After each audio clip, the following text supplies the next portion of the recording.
ഒരിക്കല് ഒരു സ്പെയിൻ എന്ന് പറഞ്ഞ രാജ്യത്ത് ഒരു മനുഷ്യനുണ്ട്. എന്നും രാവിലെ അദ്ദേഹം എഴുന്നേറ്റു ഒരു സ്ഥലത്ത് ചെല്ലും.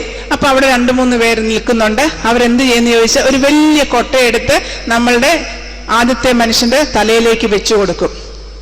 ഒരു വലിയ കൊട്ടയാ. ആ കൊട്ടയും കൊണ്ട് ഇദ്ദേഹം ഇങ്ങനെ ഒരു സ്ഥലത്ത് കൊണ്ട് ആ കൊട്ടയെ ഏൽപ്പിക്കണം, അത്ര മാത്രമേ ഉള്ളൂ. എന്നും ഇങ്ങനെ യാത്രയാണ്. യാത്ര ചെയ്ത് പോകുമ്പോൾ വഴിയരികിൽ പലരും കണ്ട് ഈ മനുഷ്യനെ കണ്ട് ചിരിച്ചു കാണിക്കും, സന്തോഷം കൊണ്ട് അടുത്തേക്കൊക്കെ വരും. അപ്പൊ എന്നും ഈ ഇദ്ദേഹം വിചാരിക്കും, ഈ കൊട്ടയ്ക്കകത്തൊക്കെ എന്താണ്, എനിക്ക് മാത്രം അറിയത്തില്ല, പക്ഷെ എല്ലാവരും എന്നെ കണ്ട് ചിരിക്കുന്നു, അഭിവാദ്യം ചെയ്യുന്നു. ഒരിക്കലും ഇങ്ങനെ നടന്നു പോകുമ്പോൾ അദ്ദേഹത്തിന്റെ കാലൊരു കല്ലിൽ തട്ടി അദ്ദേഹം താഴെ വീണു. താഴെ അദ്ദേഹം മറിഞ്ഞു വീഴുകയും ഈ കൊട്ട തെറിച്ചു പോയി വീണു. ഈ കൊട്ട തെറിച്ചു വീണപ്പോഴാണ് അതിനകത്ത് അതിമനോഹരമായ പല നിറത്തിലുള്ള പല സുഗന്ധങ്ങൾ തരുന്ന പുഷ്പങ്ങളായിരുന്നു എന്ന് അദ്ദേഹം മനസ്സിലാക്കുന്നത്. എന്ന് പറഞ്ഞാൽ നമ്മൾ ഓരോരുത്തരും ഓരോ കൊട്ടയും കൊണ്ട് ഇങ്ങനെ ചുമന്ന് നടക്കുകയാണ്. നമ്മുടെ ഉള്ളിന്റെ ഉള്ളിൽ എന്താണ്, എന്തൊക്കെ കഴിവുകളാണ്, എന്തൊക്കെ അഭിരുചികളാണ്, എന്തൊക്കെ മേഖലകളാണ് നമ്മളുടെ ഉള്ളിന്റെ ഉള്ളിൽ സൃഷ്ടിക്കപ്പെട്ടിരിക്കുന്നത് ഇന്ന് പലർക്കും അറിയത്തില്ല.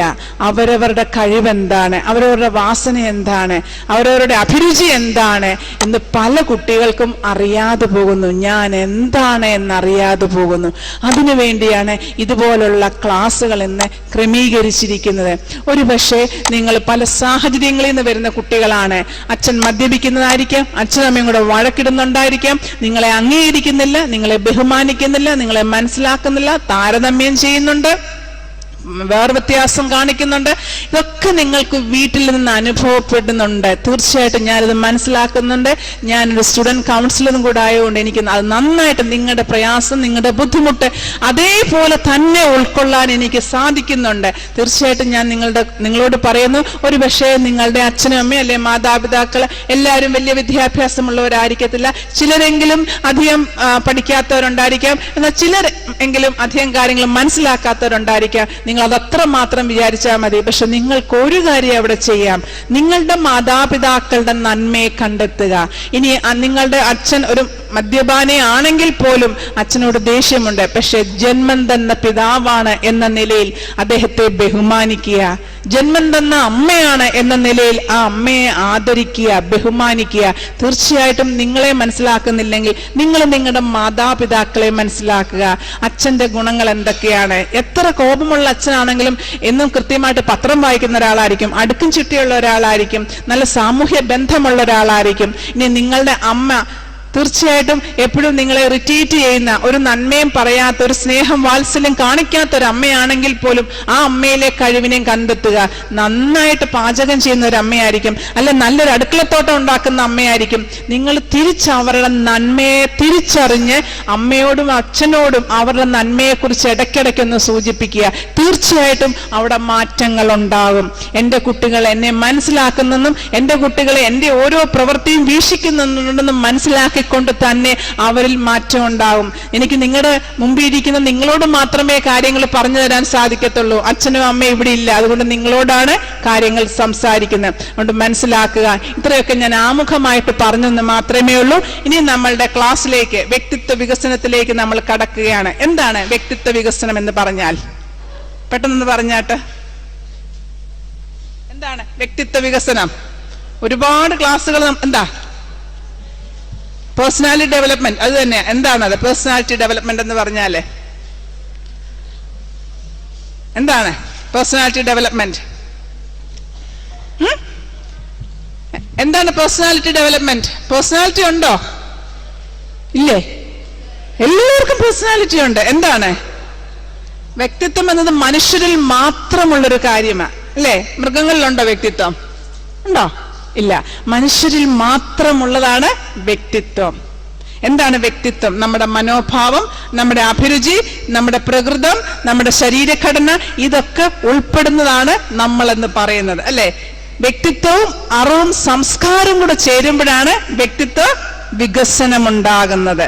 അറിവും സംസ്കാരവും എല്ലാം കൂടെ ചേരുമ്പോഴാണ് വ്യക്തിത്വ വികസനം ഉണ്ടാകുന്നത്. നിങ്ങളൊക്കെ പത്രം വായിക്കുന്നവരാണോ? ആണോ? ഓക്കെ, ഞാൻ കുറച്ചു നാൾ മുമ്പിലത്തെ 2011 നവംബർ 14 പത്രത്തിൽ ഒരു കാര്യം പറയുക. എത്ര പേര് വായിച്ചിട്ടുണ്ടെന്ന് പറയണം കേട്ടോ. ഒരു അലിയെ കുറിച്ച് അറിയാവോ? ഒരു അലി ഇപ്രാവശ്യം സിവിൽ സർവീസ് ബോർഡിൽ കൂടെ ഒരു ചോദ്യത്തിന് വളരെ വിദഗ്ധമായിട്ട് ഉത്തരം പറഞ്ഞ് ലോകത്തിന്റെ തന്നെ ശ്രദ്ധ പിടിച്ചു പറ്റിയ ഒരു വ്യക്തിയാണ് അലി എന്ന് പറയുന്ന കോഴിക്കോടുകാരൻ. വായിച്ചിട്ടുണ്ടോ?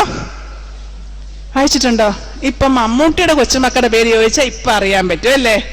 ഇല്ലേ? അതും അറിയത്തില്ലേ? എന്നാ പിന്നെ നിങ്ങളുടെ ഭദ്രാസനത്തിലെ തിരുമേനിയുടെ പേരെന്ന് പറ, അതൊന്നും അറിയത്തില്ലെങ്കിൽ. കൂട്ടത്തിൽ അടിക്കുക. അയ്യോ എന്തും മിടുക്കരായിരിക്കുന്നു അല്ലേ? നമ്മുടെ ബാബാ തിരുമേനിയുടെ പേരെങ്ങനെ? ഒരു കൈ വഴിയും എടുത്തേ, ഒരു വലിയ കൈയുടെയും എടുത്തേ. ഉണ്ടോ?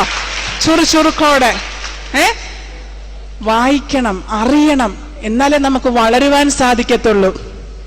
അപ്പൊ അലിയോട് നമ്മളെ സിവിൽ സർവീസ് ബോർഡ് ഒരു ചോദ്യം ചോദിച്ചു. അതുപോലെ തന്നെ ഞാൻ നിങ്ങളോട് ചോദിക്കുകയാണ്, എന്താണ് നിങ്ങളുടെ സ്വന്തം ശക്തി? എല്ലാരും ഒന്ന് എഴുതിക്കാട്ടെ, നിങ്ങളുടെ സ്വന്തം ശക്തി എന്താണ്? ആരും അങ്ങോട്ട് നോക്കണ്ട, ആരെയും നോക്കണ്ട, പരീക്ഷയൊന്നുമല്ല. നിങ്ങളുടെ സ്വന്തം ശക്തി എന്താണ്? പെട്ടെന്നൊന്ന് എഴുതിക്കാട്ടെ, നിങ്ങളുടെ സ്വന്തം ശക്തി. വേറെയുടെ ശക്തി എഴുതി വെക്കാനല്ല പറഞ്ഞത്, അവരവരുടെ സ്വന്തം ശക്തി എന്തൊക്കെയാണെന്ന് പെട്ടെന്ന് എഴുതിയാട്ടെ. 1-2 പോയിന്റ് എഴുതിയാൽ മതി, പെട്ടെന്ന് മനസ്സിൽ വരുന്ന എഴുതിയാൽ മതി. ഓക്കെ, എഴുതി കഴിഞ്ഞു? മതി, ഇത്ര മതി. ശക്തി 1-2 എഴുതിയാൽ മതി. ഒത്തിരി ശക്തികളുണ്ട്, ഏറ്റവും ഇഷ്ടമുള്ള 2 ശക്തി എഴുതിയാൽ മതി. ഓക്കെ, കഴിഞ്ഞു. ഇനി ഞാൻ അലിയുടെ ഉത്തരം പറയാം. അലി സിവിൽ സർവീസ് ബോർഡ് ചോദിച്ചു. അലി ഇപ്പൊ നമ്മുടെ മൈസൂരിലെ ട്രെയിനിങ് നടത്തുകയാണ്, തെരഞ്ഞെടുക്കപ്പെട്ടിട്ട് മൈസൂരിൽ ട്രെയിനിങ് നടത്തുകയാണ്. അലിയോട് ചോദിച്ചു സ്വന്തം ശക്തി എന്താണെന്ന്. അലിയുടെ ഉത്തരം എന്തായിരുന്നു? വായിച്ചാരുമില്ലേ പത്രം? ഒന്ന് പറയാവോ പത്രം വായിച്ചത്? മനോരമയുടെ ഫ്രണ്ട് പേജിൽ തന്നെ, മനോരമ അല്ലായിരിക്കും, കേരളകൗമുദി, മാതൃഭൂമിയും ഒക്കെ ആയിരിക്കും, ഹിന്ദു, ഇന്ത്യൻ എക്സ്പ്രസ് ഒക്കെ ആയിരിക്കും വായിക്കുന്നത്. മനോരമ വീട്ടിൽ വരുത്തുന്നവരൊന്ന് കൈവക്കിക്കേ. ആഹാ, ദേ ഇത്ര പേര്. കൈതാത്തിട്ടോ.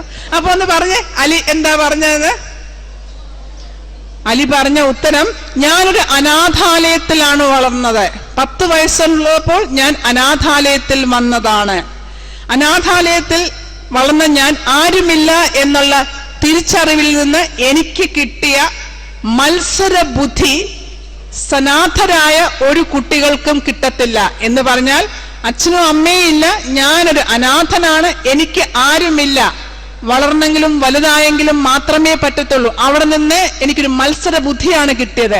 ഇത് അച്ഛനും അമ്മയും കൂട്ടി വളർത്തുന്ന ഒരു കുട്ടികൾക്കും ഈ അറിവ് കിട്ടത്തില്ല. നമുക്ക് അച്ഛനും അമ്മയും ഉള്ളതുകൊണ്ട് നമ്മൾ അനാഥനാന്ന് തോന്നുവോ? തോന്നത്തില്ല. അപ്പൊ നമുക്ക് എല്ലാ സുഖങ്ങളും സമ്പത്തും വസ്ത്രങ്ങളും ആർഭാടങ്ങളും മൊബൈലും ഇന്റർനെറ്റും ടിവിയും എല്ലാം ഇഷ്ടം പോലെ ഓരോരോ റൂമിൽ നമുക്കിങ്ങനെ വാങ്ങിച്ചു വെച്ചിരിക്കുക. അതുകൊണ്ട് നമുക്ക് വല്ല പ്രയാസമുണ്ടോ? ബുദ്ധിമുട്ടുണ്ടോ? സങ്കടമുണ്ടോ? ദാരിദ്ര്യമുണ്ടോ? ഒന്നുമില്ല. പിന്നെന്താ പഠിക്കാത്തത്? ഇല്ല. അതാണ് അലി പറഞ്ഞത്, ഞാനൊരു അനാഥനാണ്. ഒരു സനാഥരായവർക്ക് അനാഥത്വം അറിയത്തില്ല.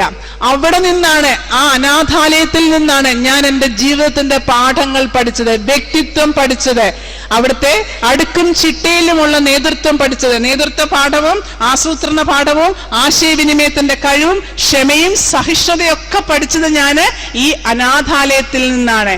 അതാണ് എന്നെ ഇന്ന് ഇവിടെ എത്തിച്ചിരിക്കുന്നത്. അലിയുടെ വാക്കുകൾ അന്നത്തെ ബോർഡിന്റെ മനസ്സിൽ വളരെ വലിയ ഒരു പ്രകമ്പനമാണ് കൊള്ളിച്ചെന്നൊക്കെ മനോരമയിൽ അന്ന് എഴുതിയിട്ടുണ്ടായിരുന്നു. തീർച്ചയായിട്ടും പിതാവിന്റെ മരണത്തോടുകൂടി 10 വയസ്സുള്ളപ്പോൾ അനാഥ മന്ദിരത്തിൽ വന്ന കുട്ടിയാണ് ഈ അലി. അതുകൊണ്ട് അനാഥത്തിന്റെ ഒറ്റപ്പെടലുകളാണ് എന്റെ കരുത്ത്. അതുകൊണ്ട് ഞാൻ നിങ്ങളോട് വീണ്ടും പറയുന്നു, വീട്ടിലെ സാഹചര്യം എന്തുമായിക്കോട്ടെ, നിങ്ങളെ ആരും അംഗീകരിച്ചില്ല, കൂട്ടുകാര് ബഹുമാനിച്ചില്ല, കൂട്ടത്തിൽ കൂടിയില്ല, കറുത്ത നിറമാണെന്ന് പറഞ്ഞ് മാറ്റി നിർത്തി, എന്തുമായിക്കോട്ടെ, എന്ത് തരമുള്ള വ്യക്തി നിങ്ങളായിക്കോട്ടെ, പക്ഷെങ്കിൽ കരുത്ത്, മത്സരബുദ്ധി, അവനവനോട് തന്നെയുള്ള മത്സരബുദ്ധി ഉണ്ടായിരിക്കണം. ഒരു ലക്ഷ്യമുണ്ടായിരിക്കണം ജീവിതത്തിൽ ലക്ഷ്യമുണ്ടായിരിക്കണം, ഒരു മത്സരബുദ്ധി ഉണ്ടായിരിക്കണം. അവിടെ നിന്ന് മാത്രമേ നമ്മൾക്ക് മുൻപോട്ട് വളരുവാൻ സംഗതിയാകത്തുള്ളൂ. വ്യക്തിത്വത്തിന് 3 ഗണങ്ങളുണ്ട്. വ്യക്തിത്വം 3 തരത്തിലാണ് വ്യക്തിത്വമുള്ളത്. കൊച്ചുകുട്ടികൾക്ക് ബോറടിക്കുമെന്ന് എനിക്കറിയാം. ഇത് പല ഏജിലുള്ള കുട്ടികളായതുകൊണ്ട് വ്യക്തിത്വ വികസനമാണ്. കൊച്ചു കുഞ്ഞിന് വ്യക്തിത്വം എന്താന്ന് പോലും അറിയത്തില്ല. ഇടയ്ക്കൊക്കെ നമ്മൾ എന്തെങ്കിലും ഒരു തമാശ പറയാം, അല്ലാതെ ക്ലാസ്സിനുള്ള സമയം വളരെ കുറവേ ഉള്ളൂ. അതുകൊണ്ടാണ് അതിലേക്ക് പോകുന്നത്. വ്യക്തിത്വത്തിന്റെ 3 ഗുണങ്ങൾ. ഒന്ന്, ഹെൽത്തി സൈഡ്. എല്ലാവരും പെട്ടെന്ന് ആലോചിച്ചേ അവരവരുടെ ഹെൽത്തി സൈഡ്, അവരവരുള്ള കഴിവിനെ പെട്ടെന്ന് ആലോചിച്ചേ. അമൂല്യമായ അതുല്യമായ കഴിവുകൾ കൊണ്ടാണ് ദൈവം തമ്പുരാൻ നമ്മളെ ഓരോരുത്തരെയും ഇങ്ങോട്ട് വിട്ടിരിക്കുന്നത്. എല്ലാവരും പെട്ടെന്ന് അവരവരുടെ കഴിവെന്ന് ചിന്തിച്ചേ. കഴിവ് എന്റെ കഴിവ് എന്താണ്? പെട്ടെന്ന് അവരവരുടെ കഴിവ് എഴുതിയ ഒരാളൊന്ന് വിളിച്ചു പറഞ്ഞേ. ഒരാളെന്ന് എഴുതിട്ട് എന്താണ് കഴിവെന്ന് ഒരാളെന്ന് പറഞ്ഞേ. ആരെങ്കിലും ഒരാളെന്ന് പറഞ്ഞേ മോന്റെ കഴിവ് എന്താണ്? മോന്റെ കഴിവെന്ന് പറഞ്ഞേ. ഒരാളെന്ന് പറഞ്ഞേ. കഴിവില്ലേ എന്ന് പറഞ്ഞേ. എന്താണ് കഴിവ്? പടം വരയ്ക്കാനുള്ള കഴിവ്. വേറൊരാള് പറഞ്ഞേ. പെയിന്റിങ് ചെയ്യാനുള്ള കഴിവ്. പറഞ്ഞേ. പുറകിന്ന് വന്നാട്ടിന് എന്താണ് നിങ്ങളുടെ കഴിവെന്ന് പറഞ്ഞേ. സ്വന്തം കഴിവറിയത്തില്ല എന്താണെന്ന്. ഓടാനുള്ള കഴിവ്. ഇവിടുന്ന് വരട്ടെ. ഇവിടെ ഇല്ലേ അത്? ഒരാൾ എഴുതിയിട്ട് പറഞ്ഞു എന്താണ് കഴിവ്. പാട്ട് പാടാനുള്ള കഴിവ്. പിന്നെ ചോദിക്കുന്നവര് മാത്രം പറഞ്ഞാൽ മതി. പറഞ്ഞേ എന്താണ് കഴിവ്? ഹെൽത്തി സൈഡ് ഇല്ലേ? പെൺപിള്ളേർക്ക് കഴിവില്ലേ? നാളെ ഇന്ത്യൻ പാർലമെന്റിലൊക്കെ പോയിരിക്കേണ്ട. എന്താണ്? പഠിക്കാനുള്ള കഴിവ്. പിന്നെ പുറകിൽ നിന്ന് പറഞ്ഞാട്ട് എന്താ കഴിവെന്ന്? അങ്ങ് ബാക്കിൽ നിന്ന് പറഞ്ഞാട്ട് ചേട്ടന്മാരൊക്കെ ഒന്ന് പറഞ്ഞേ എന്താണ് കഴിവ്? അയ്യോ, കഴിവില്ല, ഒന്നുമില്ല. പെട്ടെന്ന് ആലോചിച്ചേ. പറയാൻ ബുദ്ധിമുട്ടാണെങ്കിൽ ആലോചിക്കുക. കഴിവുണ്ട്. ഹെൽത്തി. മോന്റെ കഴിവ് പറഞ്ഞേ. മോന്റെ കഴിവ് പറഞ്ഞു എന്താ കഴിവ്? ഭക്ഷണം കഴിക്കാനൊരു കഴിവുണ്ട്. കണ്ടോ? ഭക്ഷണം കഴിക്കാൻ മറ്റുള്ളവർ കഴിക്കാതിരിക്കുമ്പോൾ കണ്ടോ എനിക്ക് നല്ലതായിട്ട് ഭക്ഷണം കഴിക്കാമെന്ന് തിരിച്ചറിവ്. പിന്നെ ഓക്കെ, ഒരുപാട് കഴിവുണ്ട്. കഴിവുകൾ കൊണ്ടാണ് നമ്മളെ നിറച്ചു വെച്ചിരിക്കുന്നത്. ഹെൽത്തി സൈഡ് എന്റെ കഴിവ്. ഓരോരുത്തരും ചിന്തിക്കുക. ഓടുക, ചാടുക, പടം വരയ്ക്കുക, അതിനൊക്കെ കൂടെ തന്നെ ആർദ്രത, കരുണ, സ്നേഹം, വാത്സല്യം, കേട്ടിരിക്കാനുള്ള കഴിവ്, മറ്റുള്ളവരെ മനസ്സിലാക്കാനുള്ള കഴിവ്, മറ്റുള്ളവരെ അംഗീകരിക്കാനുള്ള കഴിവ്, ഇതെല്ലാം നമ്മുടെ കഴിവുകളാണ് കേട്ടോ. ഒരുപാട് കഴിവുകൊണ്ടാണ് നമ്മളെ ഇങ്ങോട്ട് അയച്ചിരിക്കുന്നത്. ഇപ്പൊ ഇത് പറയുമ്പോൾ ഇപ്പൊ മനസ്സിൽ വരുന്നുണ്ടല്ലേ എനിക്ക് ഇങ്ങനത്തെ കഴിവൊക്കെ ഉണ്ട്. അടുത്തത് ഹെൽത്തി ഷെയിം. എന്റെ കുറവ്. ഹെൽത്തി ഷെയിം ഉണ്ട് എനിക്ക്. മനസ്സിലാക്കുക. നമ്മുടെ വ്യക്തിത്വ രൂപീകരണത്തിൽ 2 കാര്യങ്ങളാണ് വളരെ ഇമ്പോർട്ടന്റ്. പാരമ്പര്യവും സാഹചര്യവും. സിസ്റ്റർ പറഞ്ഞു പാരമ്പര്യത്തിൽ മാറ്റം വരുത്താൻ നമുക്ക് സാധിക്കുകയില്ല, എന്നാൽ സാഹചര്യങ്ങളിൽ മാറ്റം വരുത്താം. അതാണ് ഞാൻ ആമുഖമായിട്ട് തന്നെ പറഞ്ഞ് വീട്ടിൽ എന്ത് സാഹചര്യം ഉണ്ടെങ്കിലും നമ്മൾക്ക് അവിടെ നിന്നൊക്കെ ചവിട്ടി മുൻപോട്ട് കയറാമെന്ന് പറഞ്ഞത്. ഇവിടുത്തെ പാരമ്പര്യമാണ് ഈ ഹെൽത്തി ഷെയിം കുറവ്. ചിലപ്പോൾ പൊക്കം ഉണ്ടായിരിക്കാം, പൊക്കം കുറഞ്ഞായിരിക്കാം, വെളുത്തതായിരിക്കാം, കറുത്തതായിരിക്കാം, മുഖം വട്ടത്തിലായിരിക്കാം, നീളത്തിലായിരിക്കാം, ഓക്കെ, മുടി കുറവായിരിക്കാം, മീശ കുറവായിരിക്കാം, വാട്ട് എവർ. പൊക്കം കൂടിയെന്ന് പറഞ്ഞ് കൗൺസിലിങ്ങിന് വരും, പൊക്കം കുറഞ്ഞെന്ന് പറഞ്ഞ് കൗൺസിലിങ്ങിന് വരും, വണ്ണം കൂടിയെന്ന് പറഞ്ഞ് വരും, വണ്ണം കുറഞ്ഞെന്ന് പറഞ്ഞ് വരും. കൈയുടെ ഇവിടുത്തെ നീളം ഇങ്ങനില്ല, ഋതിക് റോഷന്റെ മസിലില്ല, ഐശ്വര്യ റായുടെ ബോഡി ഷേപ്പ് ഇല്ല. പല വിധത്തിലാണ് കൗൺസിലിങ്ങിന് വരുന്നത്. നമ്മളാരും ഐശ്വര്യ റായും ഋതിക് റോഷനും അമീർ ഖാനും ഷാരൂഖ് ഖാനും ഒന്നുമല്ല. ഞാനാണ്. പൊക്കം കൂടിയാലും പൊക്കം കുറഞ്ഞാലും, വണ്ണം ഉണ്ടെങ്കിലും നിറം ഇല്ലെങ്കിലും, കുടുംബമഹിമയില്ലെങ്കിലും, കുടുംബ പാരമ്പര്യം ഇല്ലെങ്കിലും ഒന്നും പ്രയാസപ്പെടണ്ട. നിങ്ങളാണ്. തമ്പുരാന്റെ സൃഷ്ടിയാണ് നിങ്ങൾ ഓരോരുത്തരും.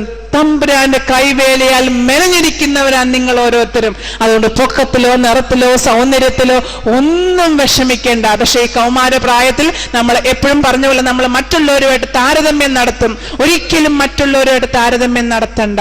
നിങ്ങളൊക്കെ യുണീക്ക് പേഴ്സൺസ് ആണ്, യുണീക്കാണ്. നമ്മളിവിടെ 50 പേര് അല്ലെ 500 പേര് ഇരിക്കുന്നത്, 500 പേരും 500 തരം പ്രകൃതമുള്ളവരാണ്, സ്വഭാവമുള്ളവരാണ്, ശരീരഘടനയുള്ളവരാണ്. അതുകൊണ്ട് ആരും ആരെ പോലും ആകത്തില്ല. അതുകൊണ്ട് ആരും വിഷമിക്കാൻ പാടില്ല. ഇന്നു മുതൽ എനിക്ക് പൊക്കമില്ല, ഞാൻ കറുത്തതാണ്, ഒന്നും വിഷമിക്കേണ്ട.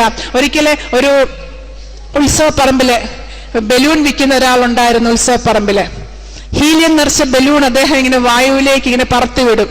അപ്പൊ പൊങ്ങി ഇങ്ങനെ പറന്നു പോകും. ഇതുപോലൊരു കൊച്ചു മകൻ അവിടെ നിന്നുകൊണ്ട് നോക്കുകയാണ്. അപ്പം വെള്ള ബലൂൺ വിടുന്നു, ചുമല ബലൂൺ വിടുന്നു, മഞ്ഞ ബലൂൺ വിടുന്നു, പലതരം ബലൂൺ ഇങ്ങനെ വിടുന്നു. ആ കൂട്ടത്തിൽ കറുത്ത ബലൂൺ മാത്രമില്ല. അപ്പൊ ഈ കൊച്ചു പയ്യൻ ആ ബലൂൺ കച്ചവടക്കാരന്റെ അടുത്ത് നിന്ന് ചോദിക്കുകയാണ്, ചേട്ടാ ഇതിനകത്ത് പല കളർ ബലൂൺ ചേട്ടൻ വിടുന്നു, പക്ഷെ കറുത്ത കളറിലെ ബലൂൺ മാത്രം ഇല്ല, മുകളിലോട്ട് പോകുന്നില്ല, വിടുന്നില്ല. ഉടനെ അദ്ദേഹം പറഞ്ഞു, എല്ലാ കളറിലെയും ബലൂണും മുകളിലേക്ക് പോകും.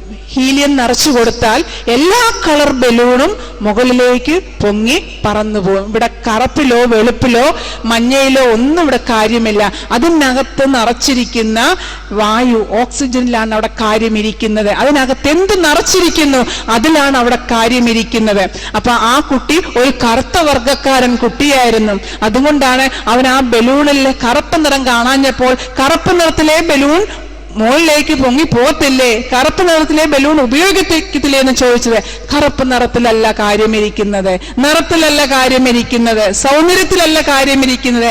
അത് ഞാൻ പറഞ്ഞ എന്റെ കഴിവിലാണ് കാര്യമിരിക്കുന്നത്. അതുകൊണ്ടാണ് ഞാൻ പറഞ്ഞത്, നിങ്ങളൊക്കെ ഓർത്തഡോക്സ് സഭയുടെ വാഗ്ദാനങ്ങളായിട്ടാണ് ഇവിടെ വന്നിരിക്കുന്നത്. നിറത്തിലോ സൗന്ദര്യത്തിലോ കുടുംബ മഹിമയിലോ പാരമ്പര്യത്തിലോ ഒന്നുമല്ല ഇവിടെ വന്നിരിക്കുന്നത്. ഓർത്തഡോക്സ് സഭയുടെ വാഗ്ദാനങ്ങളായിട്ടാണ് വന്നിരിക്കുന്നത്. നിങ്ങളുടെ കഴിവ്, അതുപോലെ എത്തിശയും ഞാൻ പറഞ്ഞു കുറവ്, പൊക്കമില്ല. നമ്മുടെ അച്ഛനമ്മയ്ക്കും പൊക്കമില്ല, നമുക്ക് പൊക്കമില്ല.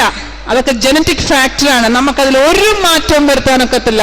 നമുക്ക് നിറമില്ലെങ്കിലും നിറം കൂടിപ്പോയാലും അല്ലെങ്കിൽ മുടിയുടെ ഷേപ്പ് എന്തൊക്കെയാണെങ്കിലും അച്ഛനും അമ്മയും നമ്മുടെ പൂർവികന്മാരെങ്ങനെയാണോ അതുപോലെ മാത്രമേ നമ്മൾ ആകത്തുള്ളൂ. അല്ലാതെ ഐശ്വര്യറായി ആകാനും മീര ജാസ്മിൻ ആകാനും ഒന്നും നമുക്ക് സാധിക്കുകയില്ല. പക്ഷെ എന്നിലെ കഴിവുകൊണ്ട് ലോകത്തിന്റെ നെറുകയിൽ എനിക്ക് ചവിട്ടിപ്പിടിക്കാൻ സാധിക്കുമെന്ന് ഓരോരുത്തരും മനസ്സിലാക്കുക. അടുത്തത് അൺഹെൽത്തി ഷെയിം, എന്റെ കുറ്റം.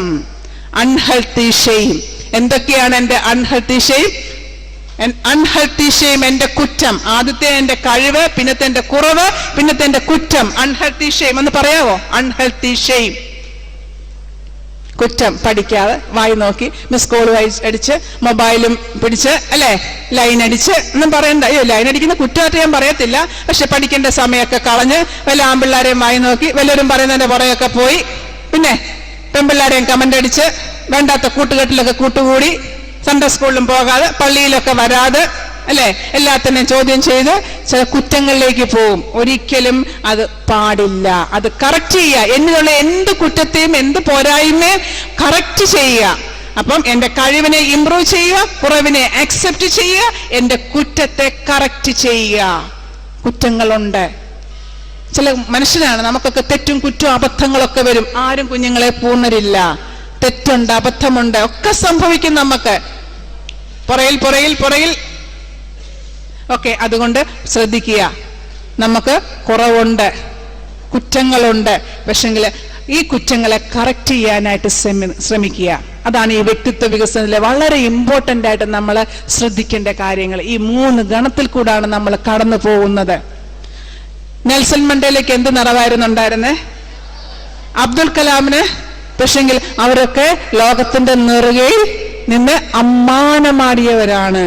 അതുകൊണ്ട് മനസ്സിലാക്കുക, ഇവിടെ നിങ്ങളുടെ നിറത്തിലോ കുറവിലോ ഒന്നും നിങ്ങൾ ബുദ്ധിമുട്ടണ്ട, സങ്കടപ്പെടണ്ട. പക്ഷെ ഹാർഡ് വർക്ക് ചെയ്യുക, നല്ല വ്യക്തികളാകാൻ വേണ്ടി പ്രാർത്ഥിക്കുക, സഭയ്ക്കും സമൂഹത്തിനും നന്മ ചെയ്യേണ്ട ആളാണെന്ന് തിരിച്ചറിയുക. തിരിച്ചറിവിൽ കൂടാണ്, ഞാൻ ആദ്യം പറഞ്ഞു, വ്യക്തിത്വ വികസനം എന്തൊക്കെ കൂടെയാണ്? വ്യക്തിത്വത്തിൽ കൂടെയും സംസ്കാരത്തിൽ കൂടെയും അറിവിൽ കൂടെയുമാണ് വ്യക്തിത്വ വികസനം പൂർണ്ണമാകുന്നുള്ളൂ.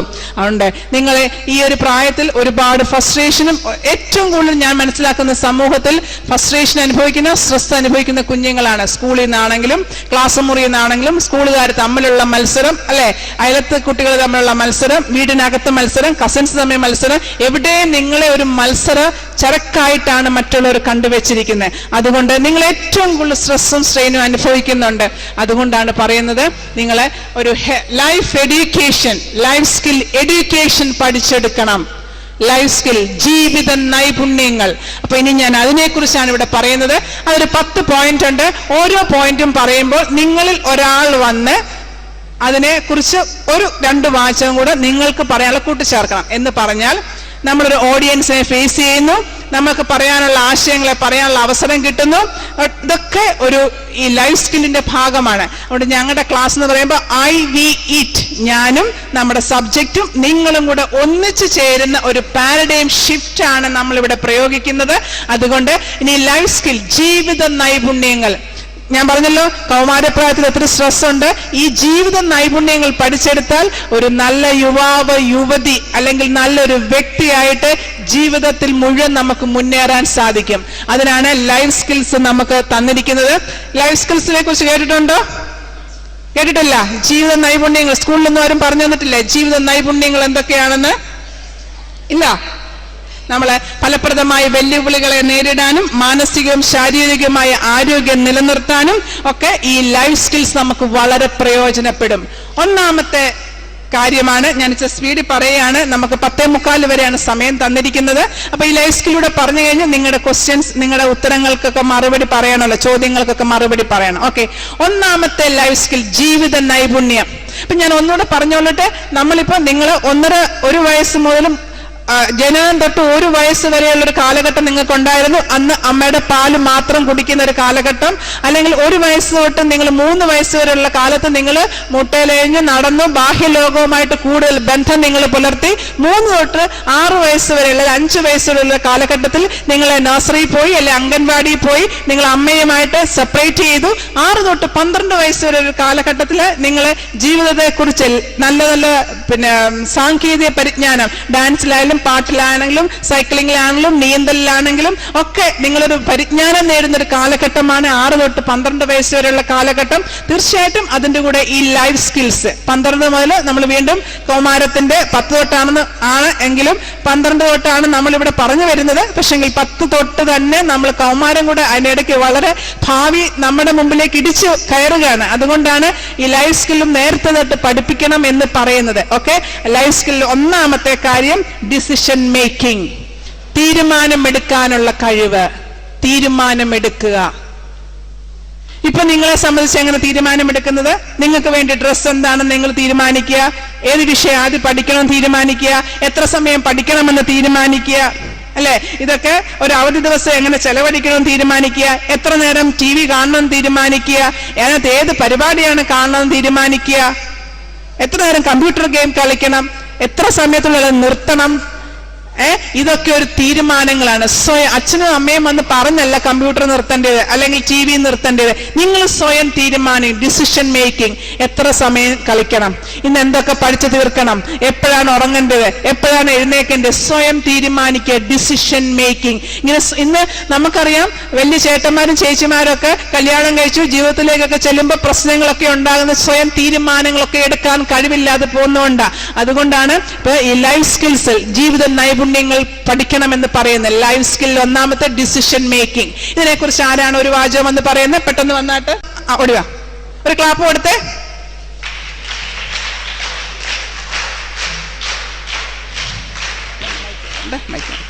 എവിടുന്ന് വരുന്നു? പേരും പറയുക. എൻ്റെ പേര് വിന്നി എന്നാണ്. ഞാൻ അടൂർ കടമന ഭദ്രാസനത്തിനെ പ്രതിനിധീകരിച്ച് വരികയാണ്. അത് സമൂഹത്തിൽ നമുക്ക് ചുറ്റും ഒരുപാട് പ്രശ്നങ്ങളും ഒരുപാട് പ്രതിസന്ധികളും ഒക്കെ ഉണ്ടാവാം. അത് നമുക്ക് ആദ്യം നമുക്ക് വേണ്ടത് നമുക്ക് സ്യൂറ്റബിൾ ആയിട്ടുള്ളത് ഏതാണ്, തെറ്റും ശരി ഏതാണ്. നമുക്ക് ചുറ്റും ഒരുപാട് പ്രതിസന്ധികളുണ്ട്. നമുക്കിപ്പോൾ വേണ്ടത് ഒരു ലക്ഷ്യമാണ്. അപ്പൊ ആദ്യം തെറ്റും ശരിയും തിരഞ്ഞെടുത്ത് നമുക്ക് നല്ലത് ഏതാണ്, നമ്മുടെ കുടുംബത്തിന്റെ സാഹചര്യം, നമ്മുടെ അമ്മയുടെ പ്രതീക്ഷകൾ, അതൊന്നും തകർക്കാതെ നമുക്ക് വേണ്ടത് എന്തെന്ന്, നമുക്ക് ഏറ്റവും സ്യൂറ്റബിൾ ആയിട്ട് നമുക്ക് ഏറ്റവും ആവശ്യമുള്ളത് തെറ്റും ശരിയും ഒന്ന് വേർതിരിച്ച് തിരിച്ചറിയാനുള്ള കഴിവ്. അങ്ങനെ തിരിച്ചറിഞ്ഞ് വേണം നമ്മുടെ ഡിസിഷൻ എടുക്കാൻ. അതിന് ഏറ്റവും സ്യൂറ്റബിൾ ആയിട്ടുള്ള ഒരു ടോപ്പിക്കാണ് മാഡം വന്നത്, ഡിസിഷൻ മേക്കിംഗ്. അങ്ങനെയുള്ള ഡിസിഷൻ മേക്കിംഗ് ചെയ്യാൻ നമ്മൾ പ്രാപ്തരായിരിക്കണം. ഒരു വലിയ കയ്യടി കൊടുത്തേ. കണ്ടോ? Decision making. നമുക്ക് ഇഷ്ടമുള്ള ചുറ്റുപാടും ഒരുപാട് കാര്യങ്ങൾ നടക്കുന്നു, ഏറ്റവും നല്ലതിനെ തിരഞ്ഞെടുക്കാൻ, അതാണ് ഡിസിഷൻ മേക്കിംഗ്, അല്ലെ? എന്ത് വേണമെന്ന് നമ്മൾ ഡിസൈഡ് ചെയ്യുക. അടുത്തതിലാണ് പ്രോബ്ലം സോൾവിങ് സ്കിൽ, പ്രശ്ന പരിഹാരത്തിനുള്ള കഴിവ്. ഒരു പ്രശ്നമുണ്ടാ, പ്രശ്നങ്ങളില്ലാതില്ല. പഠിക്കുന്നതിൽ പ്രശ്നങ്ങൾ വരും, കൂട്ടുകാരുമായിട്ടുള്ള ബന്ധങ്ങളിൽ പ്രശ്നങ്ങൾ വരും. പെട്ടെന്ന് വീട്ടിലെ ഒരു ഗസ്റ്റ് പെട്ടെന്ന് കയറി വരുന്നു, അവിടെ ചിലപ്പോൾ അത്യാവശ്യം കൂട്ടാനൊന്നും ഇല്ലായിരിക്കും. ഉടനെ നമ്മൾ എങ്ങനെയാണ് അതിനെ ഫേസ് ചെയ്യുന്നത്? അങ്ങനെ ഓരോ കൊച്ചു കൊച്ചു പ്രശ്നങ്ങൾ ജീവിതത്തിൽ നിങ്ങൾക്കിടയിലുണ്ട്. അതിനെ എങ്ങനെ പരിഹരിക്കണം എന്ന് പഠിച്ചെടുക്കുന്നതാണ്. ആദ്യമൊക്കെ പരിഹരിക്കുമ്പോൾ തെറ്റായി പോയെന്നിരിക്കാം, നിങ്ങൾ ഉദ്ദേശിക്കുന്ന ഫലപ്രാപ്തി കിട്ടിയില്ലായിരിക്കാം. എന്നാലും ചില പ്രശ്നങ്ങളെ എങ്ങനെ കൈകാര്യം ചെയ്യണമെന്ന് പഠിച്ചെടുക്കുന്ന ഒരു വേദിയാണ്. വീട്ടിലാരെങ്കിലും സുഖമില്ല, ഓക്കെ, അവർക്ക് ഉടനെ ഹോസ്പിറ്റലിൽ കൊണ്ടുപോകണം, അവരുമായിട്ട് എങ്ങനെയാണ് കാര്യങ്ങൾ ചർച്ച ചെയ്യേണ്ടത്, അങ്ങനെ കൊച്ചു കൊച്ചു പ്രശ്നങ്ങൾ വരുമ്പോൾ നിങ്ങളുടെ പഠനകാര്യത്തിലാണെങ്കിലും നിങ്ങളുടെ സാമൂഹ്യപരമായ ജീവിതത്തിലാണെങ്കിലും കൂട്ടുകാരുമായിട്ടൊക്കെ ചില പ്രശ്നങ്ങൾ, ചില വിഷയങ്ങൾ പഠിച്ചെടുക്കാൻ ബുദ്ധിമുട്ട് വരും. ഉടനെ ആ പ്രശ്നത്തെ എങ്ങനെ പരിഹരിക്കണം, അത് ആരോട് ചോദിച്ചാൽ മനസ്സിലാവും, എങ്ങനെയാണ് അത് മനസ്സിലാക്കി എടുക്കേണ്ടത്, ആ പ്രശ്നത്തെ എങ്ങനെയാണ് സോൾവ് ചെയ്യേണ്ടത്, അതാണ് പ്രോബ്ലം സോൾവിങ്. ഇതിനെക്കുറിച്ച് ആരാണെന്ന് പറയുന്നത്? പെട്ടെന്ന് വന്നാട്ട്, പെട്ടെന്ന് അങ്ങോട്ട് തിരിഞ്ഞു നോക്കണ്ട, ആരെങ്കിലും ഓടി ഓടി. ഇനി ഒരു ബോയ് വന്നാട്ട്, ഗേളോ വന്ന ഒരു ബോയ് വന്നിട്ട് ഒരു ക്ലാപ്പ് കൊടുത്ത്. മോനെ എവിടുന്ന് വരുന്നു, പേരും പറയാ. എൻ്റെ പേര് ദർശൻ. ഞാൻ മാർ ഗ്രിഗോറിയോസ് ഓർത്തഡോക്സ് ചർച്ച് കുറ്റപ്പുഴ നിരണം ഭദ്രാസനം. പ്രോബ്ലം സോൾവിങ് എന്നുള്ളത് ഒരു നല്ല വിഷയമാണ്. അതായത് പ്രോബ്ലം സോൾവിങ് മീൻസ് അത് നമ്മുടെ ഇപ്പോൾ ഈ വരുന്ന ഈ കുടുംബജീവിതത്തിൽ എന്തെങ്കിലും ഒരു ചെറിയ പ്രശ്നങ്ങൾ ഉണ്ടായാൽ അത് ഇന്നത്തെ ആളുകൾക്കത് സോൾവ് ചെയ്യാൻ സാധിക്കുന്നില്ല. അതുപോലെ തന്നെ നമ്മുടെ ജീവിതത്തിലാണെങ്കിലും ധാരാളം പ്രോബ്ലം നമ്മളെ അഫക്റ്റ് ചെയ്യുന്നുണ്ട്. ഇപ്പം പരീക്ഷയിൽ മാർക്ക് കുറഞ്ഞാലും പരീക്ഷയിൽ കുറയുമ്പോൾ നമുക്കൊരു പ്രോബ്ലം, അപ്പം അത് നമുക്ക് നമ്മുടെ ജീവിതത്തിൽ അപ്പോൾ അത് കൂടുതലായിട്ട് നമുക്കൊരു സങ്കടമാണ്. അത് എങ്ങനെ സോൾവ് ചെയ്യണമെന്ന് നാം ആദ്യം ചിന്തിക്കണം. അതിനുവേണ്ടിയുള്ള ഒരു ചിന്ത നമ്മുടെ ജീവിതത്തിൽ നാം ഉണ്ടാക്കണം. അതാണ് ഈ പ്രോബ്ലം സോൾവിങ് എന്നുള്ളത്. നല്ല ആശയങ്ങളാ പറഞ്ഞ. കൈയടിച്ച്, നല്ലൊരു കൈയടിച്ച്. കണ്ടോ, ഞാനൊരു ക്ലൂ തന്നത് മാത്രമേ ഉള്ളൂ. കണ്ടോ, ചിന്തിച്ച കണ്ടോ, നിങ്ങളെയും കൊണ്ട് ചിന്തിക്കുക. ഇവിടെ നിന്ന് ചുമ്മാ ക്ലാസ് എടുത്ത് പോയാലേ ഒരു കാര്യമില്ല. നിങ്ങളെയും കൊണ്ട് ചിന്തിപ്പിക്കണ്ടോ. ഒരു പരീക്ഷ വന്നു, ഒരു മാർക്ക് കുറഞ്ഞു, അതിനെ എങ്ങനെ കാണണം? ഒരു മാർക്ക് കുറഞ്ഞു തന്നെ വീട് വിട്ട് പോവുക, ആത്മഹത്യ ചെയ്യുക ഒന്നുമല്ല ചെയ്യേണ്ടത്. ആ പ്രശ്നത്തെ എങ്ങനെ കൈകാര്യം ചെയ്യണം, അത് അനലൈസ് ചെയ്യണം. എങ്ങനെ മാർക്ക് കുറഞ്ഞു, ഞാൻ പഠിക്കാഞ്ഞിട്ടാണോ, പഠിച്ചത് വിട്ടുപോയതാണോ, വീണ്ടും പഠിച്ചില്ലയോ, ഓർക്കാതെ പോയതാണോ, അത് ആ ടോപ്പിക്ക് ഞാൻ നോക്കിയില്ലയോ, മനസ്സിലോട്ട് കയറിയില്ലയോ, വേണ്ട വിധം അത് ശാസ്ത്രീയമായിട്ട് എഴുതി പഠിച്ചില്ലയോ, എന്താണ് ഞാൻ ചെയ്തത്? പ്രശ്നം പരിഹാരമാണ് അവിടെ നടത്തുന്നത്, പ്രോബ്ലം സോൾവിങ്. അടുത്തത് ക്രിയേറ്റീവ് തിങ്കിങ്, ക്രിയാത്മക ചിന്ത. നിലവിലുള്ള സാഹചര്യങ്ങളെ വ്യത്യസ്തമായിട്ടും ഗുണകരവുമായി ഉപയോഗിക്കാനുള്ള അറിവ്. ഒരാശയത്തിൽ നിന്ന് മറ്റൊരാശയം കയറി പിടിക്കും. അതായത് ക്രിയാത്മകത ഇപ്പൊ വേഗം എളുപ്പം പറയാം. വീട്ടിലിപ്പോ കുറെ പഴയ കുപ്പിയൊക്കെ കിടക്കുന്നു, നിങ്ങൾ അതിലൊന്ന് പെയിന്റ് ചെയ്ത് അല്ലെ അതിനകത്ത് എന്തെങ്കിലും ഒന്ന് ഡെക്കറേറ്റ് ചെയ്ത് വരുമ്പോൾ അതൊരു ഫ്ലവർ വേസ് ആയി, അല്ലെ? ഒരാശയത്തിൽ നിന്ന് മറ്റൊരാശയം ഉരുത്തിരിയുക, ഇതാണ് ക്രിയാത്മകത എന്ന് പറയുന്നത്. ക്രിയേറ്റീവ് തിങ്കിങ്, അതിനെക്കുറിച്ച് വേഗം ഒന്ന് പറഞ്ഞേ. വേഗം വാ. ഒരു എക്സാമ്പിൾ ഞാൻ പറഞ്ഞു തന്നു, പെട്ടെന്ന് വന്നേ. ക്രിയാത്മകമായിട്ട് ചിന്തിക്കുക, നിലവിലുള്ള സാഹചര്യങ്ങളെ വ്യത്യസ്തമായിട്ട് ഉപയോഗിക്കുക, ഒക്കെ ഒരു പോസിറ്റീവായിട്ട് കണ്ടുപയോഗിക്കാൻ നമുക്ക് സാധിക്കുക. ആരാ വന്നേ, പെട്ടെന്ന് വന്നേ. ഒരു ഗേൾ, ഒരു കൈയടി കൊടുത്തേ.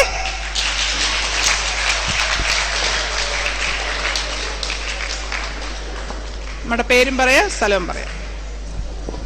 എൻ്റെ പേര് അനുസാർ അലക്സാണ്ടർ. ഞാൻ അടൂർ കടമനാട് ഭദ്രാസനത്തിൽ നിന്നാണ് വരുന്നത്. ക്രിയേറ്റീവ് തിങ്കിങ് എന്ന് പറഞ്ഞു കഴിഞ്ഞാൽ നമ്മൾ പലപ്പോഴും പലതിനും സന്തോഷം കണ്ടെത്താൻ ശ്രമിക്കുന്നില്ല. പക്ഷേ നമ്മൾ ക്രിയേറ്റീവ് തിങ്കിങ്ങിലൂടെ നമ്മൾ ഒരു കാര്യത്തിൽ നല്ലതായ ഒരു സന്തോഷം കണ്ടെത്തുന്നു. പലപ്പോഴും മനസ്സിൽ സങ്കടങ്ങൾ നിറച്ചിരിക്കുമ്പോൾ നമുക്ക് എന്തെങ്കിലും സന്തോഷം പകർന്നു തരുന്നതിനുള്ള ഒരു എക്സാമ്പിളാണ് മാഡം ഇപ്പോൾ നമുക്ക് പറഞ്ഞു തന്നത്. ക്രിയേറ്റീവ് തിങ്കിങ്ങിലൂടെ സന്തോഷത്തിന്റെ ഒരു വിത്ത് മനസ്സിൽ പാകി പുതിയ തീരുമാനങ്ങൾ എടുക്കുവാനുള്ള ഒരു ഊർജ്ജമാണ് നമുക്ക് ഇതിലൂടെ ലഭിക്കുന്നത്. ഓക്കെ, ഒരു സങ്കടം വന്നു, അതിനൊരു ക്രിയേറ്റീവായിട്ട് ചിന്തിക്കാനായിട്ട്, അല്ലെ? അതിലൊരു നന്മയുണ്ട്, ഒരു മറ്റൊരു തരത്തിൽ അത് നന്മയ്ക്ക് വേണ്ടിയാണ് ഒരു ക്രിയേറ്റീവായിട്ട് നമുക്ക് ചിന്തിക്കാനുള്ള ഒരു കഴിവ്. അടുത്തത് ക്രിട്ടിക്കൽ തിങ്കിങ്, വിമർശനാത്മക ചിന്ത.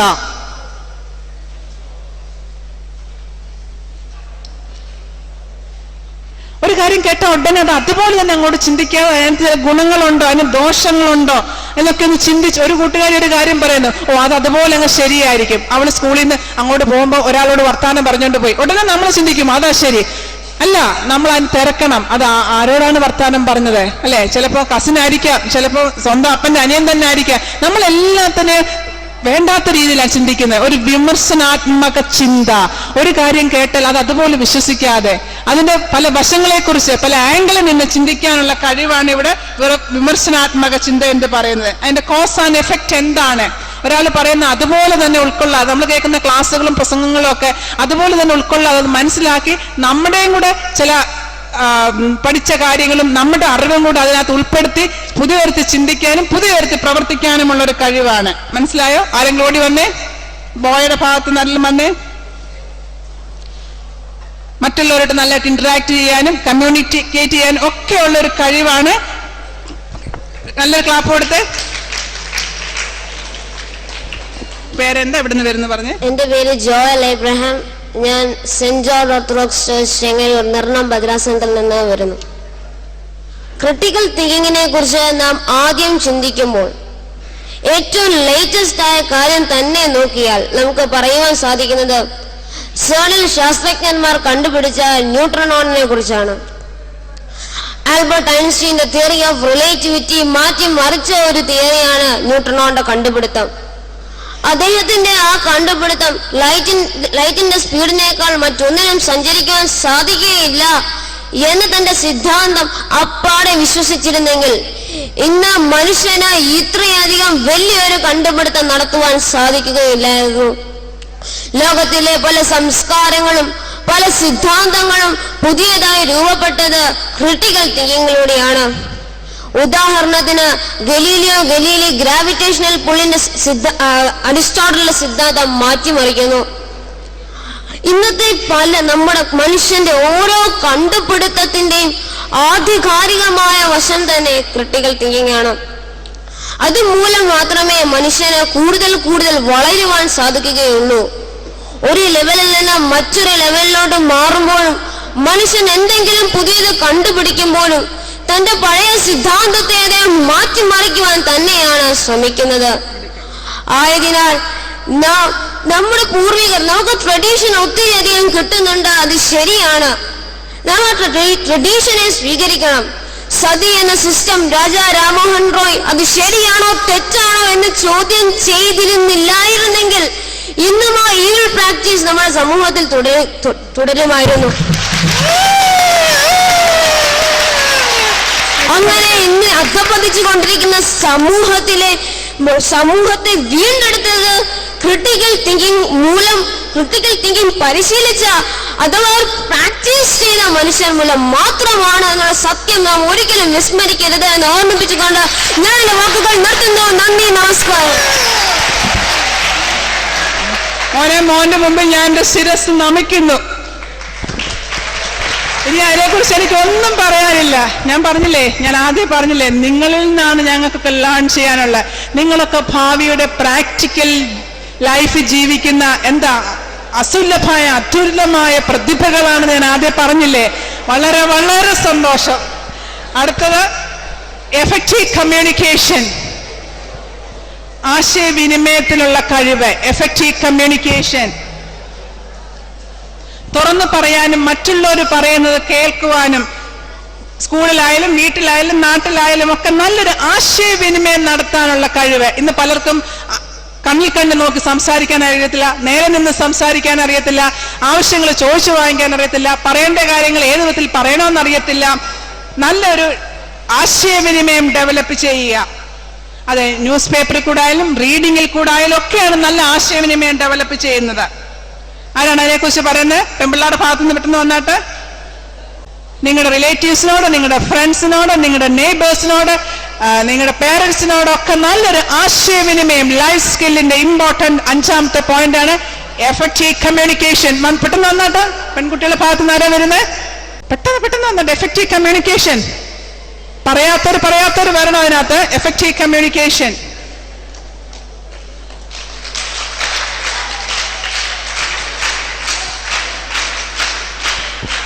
എൻ്റെ പേര് ബിനി. ഞാൻ സെന്റ് തോമസ് കത്തീഡ്രൽ കടമ്പനാട് നിന്ന് വരുന്നു. ഇന്നത്തെ കുടുംബത്തില് ഏറ്റവും കൂടുതൽ പ്രശ്നങ്ങൾ ഉണ്ടാവാനുള്ള കാരണം ഭാര്യ ഭർത്താക്കന്മാർ തമ്മിലാണെങ്കിലും, അമ്മയും മക്കളും തമ്മിലാണെങ്കിലും, അച്ഛനും മകനും തമ്മിലാണെങ്കിലും ഏറ്റവും കൂടുതൽ പ്രശ്നങ്ങൾ സോൾവ് ചെയ്യാൻ പറ്റാത്തതിന്റെ കാരണം അവർക്ക് തമ്മിൽ സംസാരിക്കാൻ പറ്റുന്നില്ല. അച്ഛന് ബിസി, അച്ഛന് ജോലിക്ക് പോകണം, മോന് സ്കൂളിൽ പോകണം. അവർ തമ്മില കുടുംബമായിട്ടിരുന്ന് ഒന്ന് സംസാരിക്കാന്. അത് മാത്രമല്ല, സ്കൂളാണെങ്കിലും സ്വന്തം സുഹൃത്തിന് എന്ത് പ്രശ്നങ്ങൾ വരുന്നോ അവളുടെ പേഴ്സണൽ ആയിട്ട് മാറ്റേഴ്സ് അതൊന്നും കേൾക്കാനോ കണ്ണിൽ തമ്മിൽ സംസാരിക്കാനോ അവരുടെ ആംഗിളിൽ നിന്ന് ചിന്തിക്കാനോ ഒന്നും നമുക്ക് കഴിയുന്നില്ല. ഇന്നത്തെ പല പ്രശ്നങ്ങളും സോൾവ് ചെയ്യാൻ പറ്റാത്തതിന്റെ കാരണം ഇതാണ്. Thank you. കണ്ടോ, നല്ല നല്ല ആശയങ്ങളാണ് വന്നത്. അച്ഛനും അമ്മയുള്ള കമ്മ്യൂണിക്കേഷൻ, കുട്ടികളുമായിട്ടുള്ള കമ്മ്യൂണിക്കേഷൻ, ഇതിലൊക്കെ ബ്ലോക്ക് വരുന്നുണ്ട്. കമ്മ്യൂണിക്കേഷൻ പഠിച്ചെടുക്കേണ്ട ആവശ്യകത എന്താണ്? ഓക്കെ, ഞാൻ ആദ്യം പറഞ്ഞു, നിങ്ങളുടെ വീട്ടിൽ എന്ത് കാര്യമാണെങ്കിൽ പോലും നിങ്ങളുടെ ആവശ്യങ്ങൾ, നിങ്ങളുടെ ആഗ്രഹങ്ങൾ, നിങ്ങളുടെ പ്രശ്നങ്ങൾ, നിങ്ങളുടെ സന്തോഷങ്ങൾ, നിങ്ങളുടെ വികാരങ്ങൾ ഒക്കെ നല്ല ആശയവിനിമയത്തിലൂടെ പ്രകടിപ്പിക്കണം. അത് സ്കൂളിലാണെങ്കിലും കൂട്ടുകാരുടെ അടുത്താണെങ്കിലും നെയ്ബേഴ്സിന്റെ അടുത്താണെങ്കിലും ഒക്കെ നല്ല ആശയവിനിമയം, പറയേണ്ട കാര്യങ്ങൾ വ്യക്തമായിട്ടും സ്ഫുടമായിട്ടും പറയേണ്ട സമയത്തും പറയാനുള്ളൊരു കഴിവ് ആർജിച്ചെടുക്കുക. Next, interpersonal relationship skill. Interpersonal relationship skill എന്ന് പറഞ്ഞാൽ വ്യക്തിബന്ധങ്ങൾ സ്ഥാപിക്കാനുള്ള കഴിവ്, വ്യക്തിബന്ധങ്ങൾ സ്ഥാപിച്ചെടുക്കുക. മറ്റുള്ളവരുടെ ഇടപെടൽ മൂലമാണ് വ്യക്തിബന്ധങ്ങൾ സ്ഥാപിച്ചെടുക്കുന്നത്. വ്യക്തിബന്ധങ്ങൾ, ഇപ്പൊ നിങ്ങൾ ഇവിടെ ആദ്യം വന്നു, പല സ്ഥലത്തു നിന്ന്, ഞാൻ മനസ്സിലാക്കി കേരളം മുഴുവനുള്ള സ്ഥലത്തു നിന്ന് വരുന്നു. എത്ര പേരോട് ഇതിനോടകം സംസാരിക്കാൻ സാധിച്ചു? ഏതൊക്കെ ഭദ്രാസനത്തിൽ നിന്ന് വരുന്നവരോട് സംസാരിക്കാൻ സാധിച്ചു? അവിടുത്തെ പ്രത്യേകതകൾ എന്തൊക്കെ പഠിക്കാൻ സാധിച്ചു? അവരുടെ കൂടെ വന്ന ആരാണെന്നൊക്കെ അറിയാൻ സാധിച്ചു. ഒക്കെ ഒരു വീട്ടിൽ നിങ്ങൾ എത്ര പേരുണ്ടെന്നുള്ള പരസ്പരം അറിയാൻ സാധിച്ചു. ഇന്ന് പലപ്പോഴും ഒരു ക്ലാസ്സിൽ നമ്മൾ 5 വർഷം 10 വർഷം ഇരുന്നാലും 20-25 പേര് ഒരു ക്ലാസ്സിൽ ഇരുന്ന് പഠിച്ചാലും ഒരു കുട്ടിയോട് ഇന്ന കുട്ടിയുടെ അച്ഛനും അമ്മയും എന്ത് ജോലി ചെയ്യുന്നു, അല്ലെ ആ വീട്ടിൽ എത്ര പേരുണ്ടെന്ന് ചോദിച്ചാൽ ഇന്ന് അറിയത്തില്ല. ഇന്ന് അത്രയൊരു കമ്മ്യൂണിക്കേഷനാണ്. ഞാനും എൻ്റെ അമ്മയും എൻ്റെ അച്ഛനും എൻ്റെ പട്ടിയും മാത്രം മതി, വേറെ ആരും ഇന്ന് വേണ്ട എന്നുള്ളൊരു ജീവിതമാണ് എല്ലാവരും നയിക്കുന്നത്. ഒരിക്കലും പാടില്ല. വ്യക്തിബന്ധങ്ങൾ, തീർച്ചയായിട്ടും ഞാനൊക്കെ ഇവിടെ നിൽക്കുന്ന നല്ല വ്യക്തിബന്ധങ്ങൾ, എൻ്റെ ഒരു സ്കിൽ അതായിരുന്നു വ്യക്തിബന്ധങ്ങൾ. ആ കീപ്പ് ചെയ്യുന്ന വ്യക്തിബന്ധങ്ങൾ വീണ്ടും തുടർന്നുകൊണ്ട് പോകാനുള്ളൊരു കഴിവ്. നിങ്ങളുടെ കൊച്ചു ക്ലാസ്സിൽ പഠിച്ചവരെ, നിങ്ങളെ പഠിച്ച അധ്യാപകരെ, അല്ലെ, നിങ്ങൾക്ക് നല്ല മാതൃക തന്നവരെ, നിങ്ങൾക്ക് കൈത്താങ്ങ് തന്നവരെ, നിങ്ങളെ പ്രോത്സാഹിപ്പിച്ചവരെ, നല്ല നല്ല വ്യക്തിബന്ധങ്ങൾ. അത് പണമുള്ളവരോട് മാത്രമല്ല, പാവപ്പെട്ടവരോടും എല്ലാ തരത്തിലും, ഒരു ചെരുപ്പ് കുത്തിയോട് പോലും നല്ലൊരു വ്യക്തിബന്ധം സ്ഥാപിക്കാനുള്ള കഴിവ്. അത് മനസ്സിലാക്കുക. ഇന്ന് വലിയ വലിയ സ്ഥാനത്തിരിക്കുന്നവർ മാത്രമല്ല, ഏതൊരു വ്യക്തി ഇമ്പോർട്ടന്റ് ആണ്. ഏതൊരു വ്യക്തി, നമുക്ക് പാല് കൊണ്ടുതരുന്ന പാൽക്കാരൻ പോലും ഇമ്പോർട്ടന്റ് പേഴ്സൺ ആണെന്ന് ചിന്തിക്കാനുള്ള കഴിവ്, വ്യക്തിബന്ധങ്ങൾ സ്ഥാപിക്കാനുള്ള കഴിവ്. ആരും മോശക്കാരായിട്ട് സമൂഹത്തിലില്ല. ഇന്റർപേഴ്സണൽ റിലേഷൻഷിപ്പ്, അതിനെക്കുറിച്ച് ആരാണ് പറയാൻ വരുന്നത്? പെട്ടെന്ന് തന്നെ പറയാത്തൊരാൾ പറഞ്ഞാട്ടെ, പറയാത്തൊരാൾ പെട്ടെന്ന് പറഞ്ഞേ. ആ പുറകിൽ നിന്ന് വന്നാട്ടെ, ഓടിവാ, സമയം നമുക്ക് കളയാനില്ല. ഇന്റർപേഴ്സണൽ റിലേഷൻഷിപ്പിന്റെ പ്രാധാന്യം. ഇന്ത്യ കണ്ടിട്ടുള്ളതിൽ വെച്ച് ഏറ്റവും വലിയ ശാസ്ത്രജ്ഞനാണല്ലോ ഡോക്ടർ APJ അബ്ദുൽ കലാം. അദ്ദേഹം ഇന്ത്യക്ക് നൽകിയ മഹത്തായ സംഭാവനകളിൽ ഒന്നാണ് ബ്രഹ്മോസ് മിസൈൽ.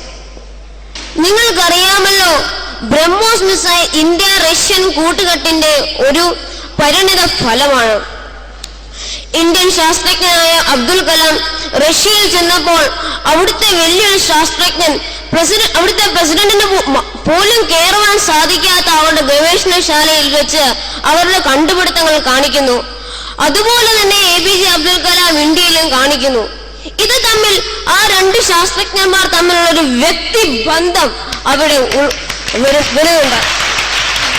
രാഷ്ട്രങ്ങൾ തമ്മിലുള്ള സ്വാധീനത്തെ പോലും കടന്ന് ആക്രമിക്കുവാൻ സാധിക്കുന്ന ഒരു വ്യക്തിബന്ധമാണ് അവിടെ ഉണ്ടായിരിക്കുന്നത്.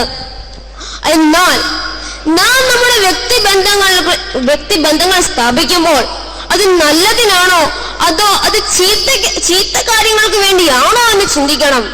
വേൾഡ് വാർ 2 ആരംഭിച്ചത് തന്നെ അഡോൾഫ് ഹിറ്റ്ലറും മുസോളിനിയും തമ്മിലുള്ള വ്യക്തിബന്ധങ്ങൾ മൂലമായിരുന്നു. അവർ ആ വ്യക്തിബന്ധം സ്ഥാപിച്ചത് മറ്റ് രാജ്യങ്ങളെ കീഴ്പ്പെടുത്തുവാൻ വേണ്ടിയായിരുന്നു.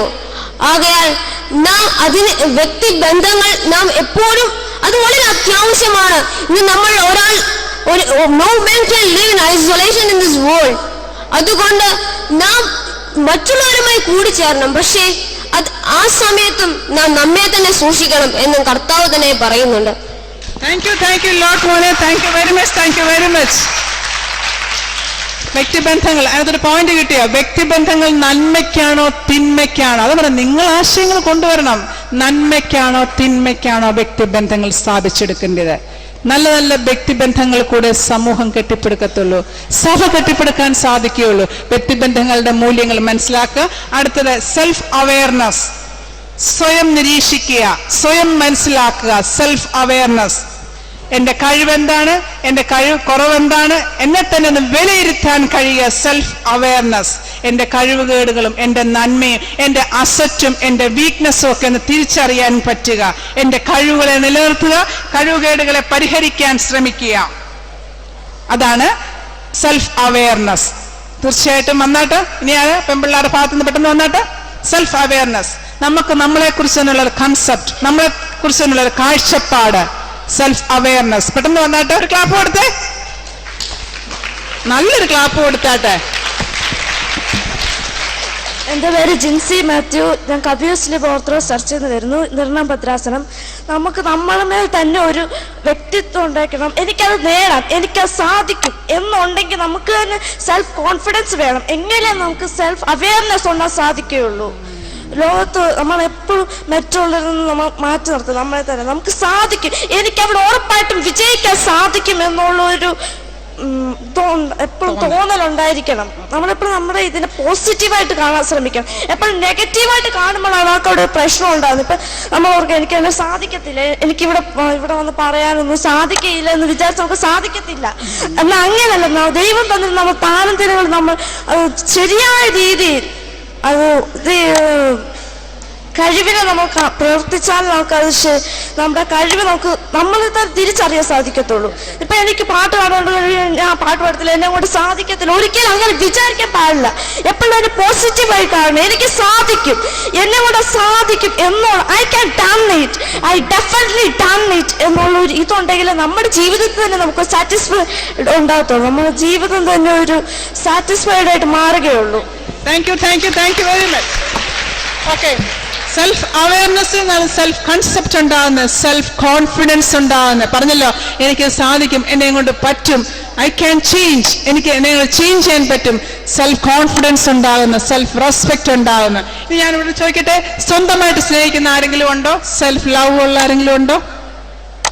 ദൈവമേ, ആരെയായി സ്നേഹിക്കുന്ന വേറെ ഒത്തിരി പേരുണ്ട് നമ്മുടെ മനസ്സിലേക്ക്, അല്ലേ? സ്നേഹിച്ചു കൂട്ടാൻ വേണ്ട. ആദ്യം അവരവരെ തന്നെ സ്നേഹിക്കുക. Self love, self concept, self awareness എന്നാണ് സെൽഫ് ലവ്. ഞാൻ എന്നെ സ്നേഹിക്കുക, ഞാൻ എന്നെ ബഹുമാനിക്കുക, ഞാൻ എന്നെ ആദരിക്കുക, എന്റെ കഴിവിൽ വിശ്വസിക്കുക, എന്റെ കുറവിൽ എന്റെ കഴിവുകേട് നികത്താൻ സാധിക്കുമെന്ന് പൂർണ്ണമായിട്ട് വിശ്വസിച്ച് മുൻപോട്ട് അധ്വാനിക്കുക. അതാണ് സെൽഫ് അവെയർനെസ്സിൽ കൂടെ നമ്മൾ ആർജിച്ചെടുക്കുന്നത്. അടുത്ത എമ്പതി, സഹാനുഭൂതി, മറ്റുള്ളവരെ മനസ്സിലാക്കാനുള്ള കഴിവ്, മറ്റുള്ളവരുടെ ഭാഗത്തുനിന്ന് ചിന്തിക്കാനുള്ള കഴിവ്, പ്രശ്നങ്ങൾ അനുകമ്പയോടുകൂടി കേൾക്കാനുള്ള കഴിവ്.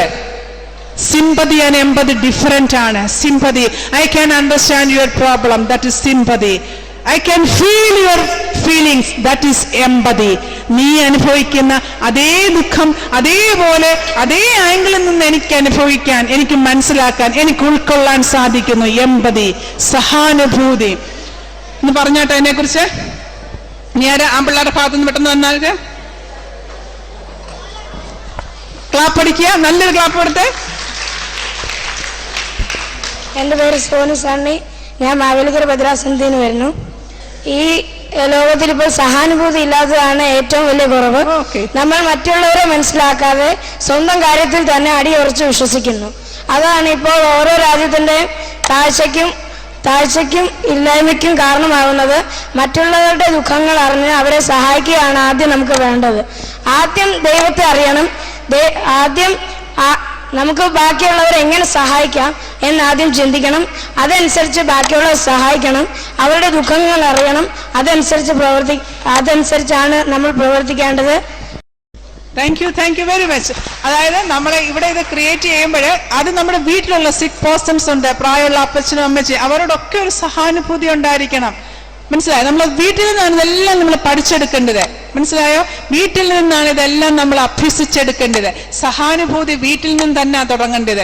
മറ്റുള്ളവരുടെ, പ്രായമുള്ളവരുടെ, വയ്യാത്തവരോട്, അല്ലെ, കുറച്ചുകൂടെ ബലക്കുറവുള്ളവരോട് ഒക്കെ നമുക്കൊരു സഹാനുഭൂതി. അനാഥാലയത്തിൽ വളരുന്ന കുട്ടികളൊക്കെ ഉണ്ട്, നമ്മുടെ ഇവിടെ പഠിക്കുന്ന ഒരു സ്കൂളിലൊക്കെ ഉണ്ട്. ഏത് ഒരു മദ്യപന്റെ മകനായിരിക്കാം, മകളായിരിക്കാം നമ്മളുടെ ക്ലാസ്സിൽ വന്നിരിക്കുന്ന ഒരു സഹാനുഭൂതി മനസ്സിലാക്കാനുള്ള കഴിവുണ്ടായിരിക്കണം. അടുത്ത കോപ്പിംഗ് വിത്ത് ഇമോഷൻസ് എന്ന് പറഞ്ഞാൽ വികാര വിക്ഷോഭങ്ങളെ കൈകാര്യം ചെയ്യാനുള്ള കഴിവ്. കോപ്പിംഗ് വിത്ത് ഇമോഷൻസ്. എന്ത് പ്രതികൂല സാഹചര്യം ആണെങ്കിൽ പോലും ആ സാഹചര്യങ്ങളെ വൈകാര്യമായി പൊരുത്തപ്പെടാനുള്ള കഴിവ്. ആ സാഹചര്യങ്ങളുമായിട്ട് ഇണങ്ങിച്ചേരാനുള്ള കഴിവ്. ഒരു സോറോഫുൾ ഇവന്റ്സ് ആണെങ്കിലും ഹാപ്പി ഇവന്റ് ആണെങ്കിലും അതുമായിട്ട് ഇണങ്ങിച്ചേരാനുള്ള കഴിവ്. മറ്റുള്ളവരുടെ നന്മയിലെ ആക്ടിവിറ്റീസിൽ അപ്രിസിയേഷൻ പറയാനുള്ള കഴിവ്. മറ്റുള്ളവരെ കൂടെ അക്കോമഡേറ്റ് ചെയ്യാൻ, ഉൾപ്പെടുത്താനുള്ള കഴിവ്. ആ ഇമോഷൻസ് ആണ് നമ്മുടെ ബിഹേവിയറിനെ എപ്പോഴും കൺട്രോൾ ചെയ്യുന്നത്, ഇൻഫ്ലുവൻസ് ചെയ്യുന്നത്. പെട്ടെന്ന് ദേഷ്യം, എടുത്തുചാട്ടം, വലിച്ചേറ്, പൊട്ടീര്, അല്ലെ, ബ്ലേഡ് കൊണ്ട് കൈമുറിക്കാൻ പോകുന്ന എന്തെല്ലാം വികാര വിക്ഷോഭങ്ങൾ നമ്മളെ കൗമാരക്കാർക്കൊണ്ടിതാ. പക്ഷെങ്കിൽ അതിനെ എങ്ങനെയാണ് നമ്മൾ കൈകാര്യം ചെയ്യേണ്ടത്? കോപ്പിംഗ് വിത്ത് ഇമോഷൻസ്. ആരാണ് പറയുന്നത്? പെട്ടെന്ന് വന്നാട്ട്, ഇപ്പുറത്തീന്ന് ഓടി വന്നാട്ട്, വികാരങ്ങളെ എങ്ങനെ കൈകാര്യം ചെയ്യണം? ഒരു ക്ലാപ്പ് കൊടുത്താട്ട്. എന്താ പെൺപിള്ളേർ വരുമ്പോ കൈയടിക്ക് ഒരു ശക്തി കുറേ, നല്ലിടന്ന് കൈയടിച്ചേ. എവിടുന്ന് വരുന്നു? പേര് പറയാം. എൻ്റെ പേര് ലിജി. ഞാൻ സെന്റ് മേരീസ് ഓർത്തഡോക്സ് വെള്ളിവള്ളിയിൽ നിന്ന് വരുന്നു. ഒരാളിപ്പോ ഒരു നന്മ ചെയ്താൽ അതിനെ ആദരിക്കണേ, എന്നാലേ അയാൾക്ക് പിന്നെ നന്മകൾ ചെയ്യാനായിട്ടുള്ള ഒരു കോൺഫിഡൻറ്റ് ഉണ്ടാവത്തുള്ളൂ. അതിനെ അപ്രിഷ്യേറ്റ് ചെയ്യുന്ന ആളാണ് ബെസ്റ്റ്. അവരെയാണ് ഈ ലോകം മുഴുവൻ ആദരിക്കുന്നത്. Thank you. അപ്രിസിയേഷൻ. മനസ്സിലായോ? നിങ്ങൾ ഒരു കാര്യം മനസ്സിലാക്കാം. നിങ്ങളൊരു കൂട്ടുകാരൻ നല്ലൊരു പാട്ട് പാടി, അല്ലെങ്കിൽ കൂട്ടുകാരി നല്ല ഡാൻസ് കളിച്ചു, അല്ലെങ്കിൽ ഒരാളെ സഹായിച്ചു, നമ്മൾ ആ വ്യക്തിയെ അനുമോദിക്കുമ്പോൾ നിങ്ങൾ ഒരു കാര്യം മനസ്സിലാക്കുക, നിങ്ങളുടെ ഉള്ളിലെ സെൽഫാണ് വളരുന്നത്, നിങ്ങളുടെ ഉള്ളിലെ കെമിക്കൽസിലാണ് മാറ്റം വരുന്നത്. മറ്റൊരാളെ ആദരിച്ചുകൊണ്ടോ നല്ലൊരു വാക്ക് പറയുന്നതുകൊണ്ടോ അയാൾക്ക് കിട്ടുന്നതിനേക്കാളും ഇംപ്രൂവ്മെന്റ്, മാറ്റങ്ങൾ അവരവർക്കുണ്ടാകുന്നു. നമ്മളോർക്കും അവർ പൊങ്ങിപ്പോവും, അവർ വലിയ ആൾക്കാരാകുന്നൊക്കെ. അല്ല, അവർ പൊങ്ങോ താഴോ വാട്ടവർ, അത് വിട്ടുകള. മറ്റുള്ളവരെ ബഹുമാനിക്കുകയും അംഗീകരിക്കുകയും മറ്റുള്ളവർക്ക് നന്നായിട്ട് അപ്രിസിയേഷൻ കൊടുക്കുകയും പ്രോത്സാഹനം കൊടുക്കുകയും നല്ല വാക്ക് പറയുകയും ചെയ്യുമ്പോൾ നിങ്ങളിലാണ് ഗ്രോത്ത്, വളർച്ചയുണ്ടാകുന്ന മനസ്സിലാക്കുക. Okay, next, skill of coping with stress. സമ്മർദ്ദങ്ങളെ അതിജീവിക്കുക. ഇന്ന് ഒരുപാട് സമ്മർദ്ദം നിങ്ങളുടെ ഫാമിലി മെമ്പേഴ്സിൽ നിന്ന് സമ്മർദ്ദമല്ല, സ്കൂളിലെ സമ്മർദ്ദമുണ്ട്, പല സമ്മർദ്ദങ്ങൾ നമ്മൾക്ക് ഇന്ന് ഒരുപാടുണ്ട്. അപ്പൊ നമ്മൾ എങ്ങനെയാണ് സമ്മർദ്ദത്തെ അതിജീവിക്കേണ്ടത്? നമുക്ക് മനസ്സിലാക്കണം. നമുക്ക് ഏറ്റവും ഇഷ്ടപ്പെട്ടുള്ള ഫാമിലി മെമ്പറിനെ നമുക്ക് ചിലപ്പോൾ മാതൃകയായിട്ട് എടുക്കാം. ഓക്കെ, ഇന്ന അങ്കിള് ഇന്ന പ്രശ്നമൊക്കെ വന്നപ്പോൾ ഇന്ന രീതിയിലാണ് അത് പരിഹരിച്ചത്. പുരാണങ്ങളിലെ കഥകൾ വായിക്കുമ്പോൾ നമ്മൾക്ക് മനസ്സിലാകും നമ്മുടെ സമ്മർദ്ദങ്ങളൊക്കെ. അതുപോലെ സ്കൂളിൽ ഇപ്പൊ ഹോംവർക്ക് ഒരുപാട് തരുന്നു, എങ്ങനെ എന്നെ ഡിവൈഡ് ചെയ്യണം, എത്ര സമയം അതിനൊക്കെ മാറ്റിവെക്കണം, എങ്ങനെ കളിക്കാൻ സമയം മാറ്റിവെക്കണം. അങ്ങനെ ഈ സമ്മർദ്ദം മുഴുവൻ കൊണ്ടുപോകാൻ, അതിനെ ഡിവൈഡ് ചെയ്ത് മുൻപോട്ട് കൊണ്ടുപോകാനായിട്ട് നമ്മൾ ശ്രമിക്കണം. സമ്മർദ്ദങ്ങളെ മുഴുവൻ നമ്മൾ ഉൾക്കൊള്ളുകയല്ല ചെയ്യേണ്ടത്. അതിനുള്ള ടൈം മാനേജ്മെന്റ് എങ്ങനെ കൊടുക്കണം. ഓക്കെ, ഏതാണ് ഇമ്പോർട്ടന്റ് കാര്യം അത് ആദ്യം ചെയ്തു തീർക്കണം.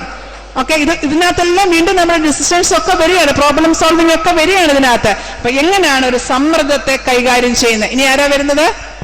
പെട്ടെന്ന് വന്നാട്ടോ, ഇവിടുന്ന് വരുന്നേ. എങ്ങനെ ഒരു സമ്മർദ്ദത്തെ കൈകാര്യം ചെയ്യാം? പറയാത്തവരാരെങ്കിലും ഉണ്ടെങ്കിൽ ഓടി വന്നാട്ട് എല്ലാവർക്കും അവസരങ്ങൾ തരികയാണ്. ആരാ വരുന്നേ? കളിക്കുന്നതിന് സമ്മർദ്ദം കാണും, കൂട്ടുകാരെഴുതുന്ന സമ്മർദ്ദങ്ങൾ കാണും, പല സമ്മർദ്ദങ്ങൾ കൊണ്ടാണ് പല തെറ്റിയിലേക്ക് നമ്മൾ പോകുന്നത്. ആ സമ്മർദ്ദങ്ങൾ എങ്ങനെയാണ് നമ്മൾ കൈകാര്യം ചെയ്യുന്നത്? Coping with stress. എളുപ്പം വന്നാട്ട് ആരാണ് സമ്മർദ്ദങ്ങളെ കൈകാര്യം ചെയ്യാൻ? നിങ്ങളെ സിഗരറ്റ് വലിക്കാൻ നിർബന്ധിച്ചിട്ടുണ്ട്, അല്ലേ? വേണ്ടാത്ത തെറ്റിലേക്ക് പോകാൻ വിളിച്ചിട്ടുണ്ട്, വേണ്ടാത്ത ഇന്റർനെറ്റ് കാണാൻ ക്ഷണിച്ചിട്ടുണ്ട്, മൊബൈലിൽ പല അശ്ലീല ചിത്രങ്ങളും കാണാൻ നിങ്ങൾ നിർബന്ധിച്ചിട്ടുണ്ട്. എങ്ങനെയാണ് സമ്മർദ്ദങ്ങളെ അതിജീവിക്കുന്നത്? പെട്ടെന്ന് പറഞ്ഞാട്ടെ. വേറെ ആരുമില്ലേ പറയാൻ? നന്നായിട്ട് സമയം കളയാതെ നല്ലൊരു കൈഡി കൊടുത്ത് പെൺപിള്ളേർക്ക് എന്താന്ന് കൈയടിച്ച്, ആൺപിള്ളേർ വരുമ്പോ ഒന്ന് കൈയടിച്ച് നല്ലതായിട്ട്.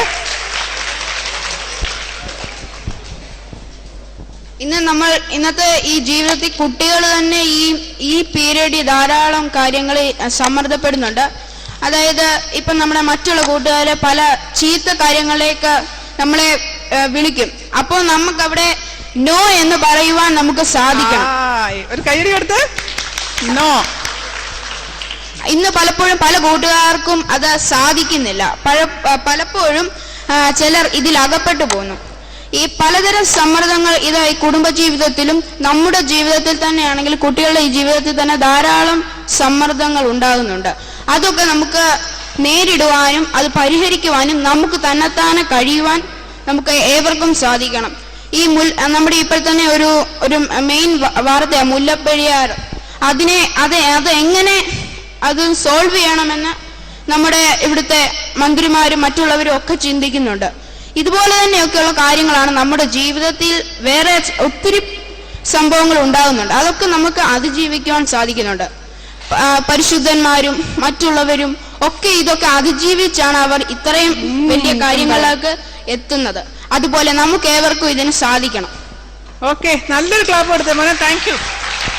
ഉണ്ടോ പരിശുദ്ധന്മാർ? അതായത് പറഞ്ഞ പുരാണങ്ങളൊക്കെ നമ്മൾ വായിക്കുമ്പോൾ അറിയാം സമ്മർദ്ദങ്ങളെ എങ്ങനെ കൈകാര്യം ചെയ്യുന്നു. മഹാന്മാരോട് ചോദിക്കുമ്പോൾ നിങ്ങളുടെ ജീവിത വിജയത്തിന്റെ രഹസ്യങ്ങൾ എന്താണെന്ന് ചോദിക്കുമ്പോൾ അവർക്ക് പറയാനുള്ളത് ഇത് മാത്രമാണ്. ഇതൊക്കെയാണ് അവരുടെ ജീവിതത്തിന്റെ രഹസ്യങ്ങൾ. അതിനാണ് നമ്മൾ ലൈഫ് സ്കിൽസ് ആയിട്ട് ഇന്ന് കുട്ടികൾക്ക് ഇത് പറഞ്ഞു കൊടുക്കുന്നത്. ഒരു പോസിറ്റീവ് എനർജി, സോഷ്യൽ പ്രഷറൊക്കെ ഉണ്ടാകുമ്പോൾ ഒരു പോസിറ്റീവ് എനർജി അങ്ങനെ കൊണ്ടുവരണം. ഇവിടെ പറഞ്ഞ വളരെ ഇമ്പോർട്ടൻറ്റ് നോ പറയാനുള്ള കഴിവ്. If you want to say yes you say yes, if you want to say no you say no. No പറയാൻ ഉള്ള ഒരു കഴിവ്. അതായത് ആരുടെയും പ്രേരണയ്ക്ക് വശംവദരാകാതിരിക്കുക. നിങ്ങൾക്ക് മനഃപൂർവ്വമല്ല ആരുടെയും പ്രേരണയിലേക്ക് നിങ്ങൾ പോകുന്നത്, അവിടെ വിവേകവും വിവേചിച്ചറിയാനുള്ള കഴിവില്ലാതെ പോകുന്നതുകൊണ്ടാണ്. അതുകൊണ്ട് നിങ്ങൾ മനസ്സിലാക്കിയെടുക്കുക, ആരുടെയും പ്രേരണയ്ക്ക് വശംവദരാകാതിരിക്കുക. നോ എന്ന് ശക്തമായിട്ട് പറയാൻ പഠിക്കുക. ശക്തം എന്ന് പറയുമ്പോൾ സൗമ്യമായിട്ട് തന്നെ നമ്മളോട് സൗമ്യത ഉണ്ടായിരിക്കണം. അർത്ഥം മുറിച്ചല്ല, നോ എന്ന് വാക്ക് പറയാനുള്ള ശക്തി നമ്മൾക്കുണ്ടായിരിക്കണം. മാത്രമേ ഉള്ളൂ. പറയുമ്പോൾ സൗമ്യത പാലിക്കുക. കൂട്ടുകാരെ ഒരിക്കലും അന്ധമായിട്ട് വിശ്വസിക്കാതിരിക്കുക, അവരെ അനുകരിക്കുകയും ചെയ്യാതിരിക്കുക. ശക്തമായിട്ട് നോ പറയാനുള്ള കഴിവ്. എന്ത് തെറ്റ് പ്രവർത്തികൾ ഏർപ്പെട്ടാലും അത് വ്യക്തിത്വമുള്ള ഒരു വ്യക്തി അത് തിരിച്ചറിയാൻ സാധിക്കും എന്നുള്ളതാണ് കണ്ടുവരുന്നത്. എന്ത് തെറ്റിനും വ്യക്തിത്വമുള്ള ഒരാൾക്ക് തിരിച്ചറിയാൻ സാധിക്കും. ഈ ലൈഫ് സ്കിൽ ഇന്ന് മുതൽ തന്നെ പ്രാക്ടീസ് ചെയ്യുക. കൊച്ചു കൊച്ചു കാര്യങ്ങളിലൂടെ ഈ 10 കാര്യങ്ങളും പറഞ്ഞു വരുമ്പോൾ അത് വളരെ എളുപ്പമാവും. ഈ 10 കാര്യങ്ങളും ഒന്നുകൂടെ റിപ്പീറ്റ് ചെയ്യുന്നത്. ആ 10 പോയിന്റ്സ് ഒന്ന് വായിച്ചാൽ മതി. 10 പോയിന്റ്സ് പെട്ടെന്ന് വന്നാട്ടെ, ഓടി വന്നാട്ടെ. 10 പോയിന്റ്സ് പെട്ടെന്ന് വായിച്ചോ. 10 പോയിന്റ്സ് പെട്ടെന്ന്. മുന്തിരിങ്ങി പോരെ 10 പോയിന്റ്സ് മാത്രം പറഞ്ഞാൽ മതി. പോയിന്റ്സ് മാത്രം. ഈ 10 പോയിന്റ്സും പെട്ടെന്ന് ഒന്നുകൂടെ ഒന്ന് പറഞ്ഞാട്ടെ. പോയിന്റ്സ് മാത്രം വായിച്ചു വിട്ടാൽ മതി. 1. Decision making. 2. Problem solving skill. 3. Creative thinking. 4. Critical thinking. 5. Effective communication. 6. Interpersonal relationship. 7. Self-awareness. 8. Empathy. 9. Coping with emotions. 10. Coping with stress. Thank you very much. അപ്പം ആ ടോപ്പിക്കിന് പോവാണ്. എന്തെങ്കിലും സംശയമുണ്ടോ ഇതിനകത്ത് ചോദിക്കാൻ നിങ്ങൾക്ക്? എന്തെങ്കിലും ഇനി കൂട്ടിച്ചേർക്കാൻ? വളരെ നല്ല കോൺട്രിബ്യൂഷൻ ആണ് നിങ്ങൾ ഓരോരുത്തരും തന്നെ ഇവിടെ വന്ന് ഇത് ഒത്തിരി അറിവ് പറഞ്ഞു തന്ന മിടുമിടുക്കന്മാർക്കും മിടുമിടുകൾക്കും ഒരിക്കൽ കൂടി ഞാൻ അഭിനന്ദനത്തിന്റെ പൂച്ചെണ്ടുകൾ അർപ്പിക്കുന്നു. ഓക്കെ, ഇനിയും അടുത്തൊരു ഇമ്പോർട്ടന്റ് ടോപ്പിക്കിലേക്ക് പോവാണ്.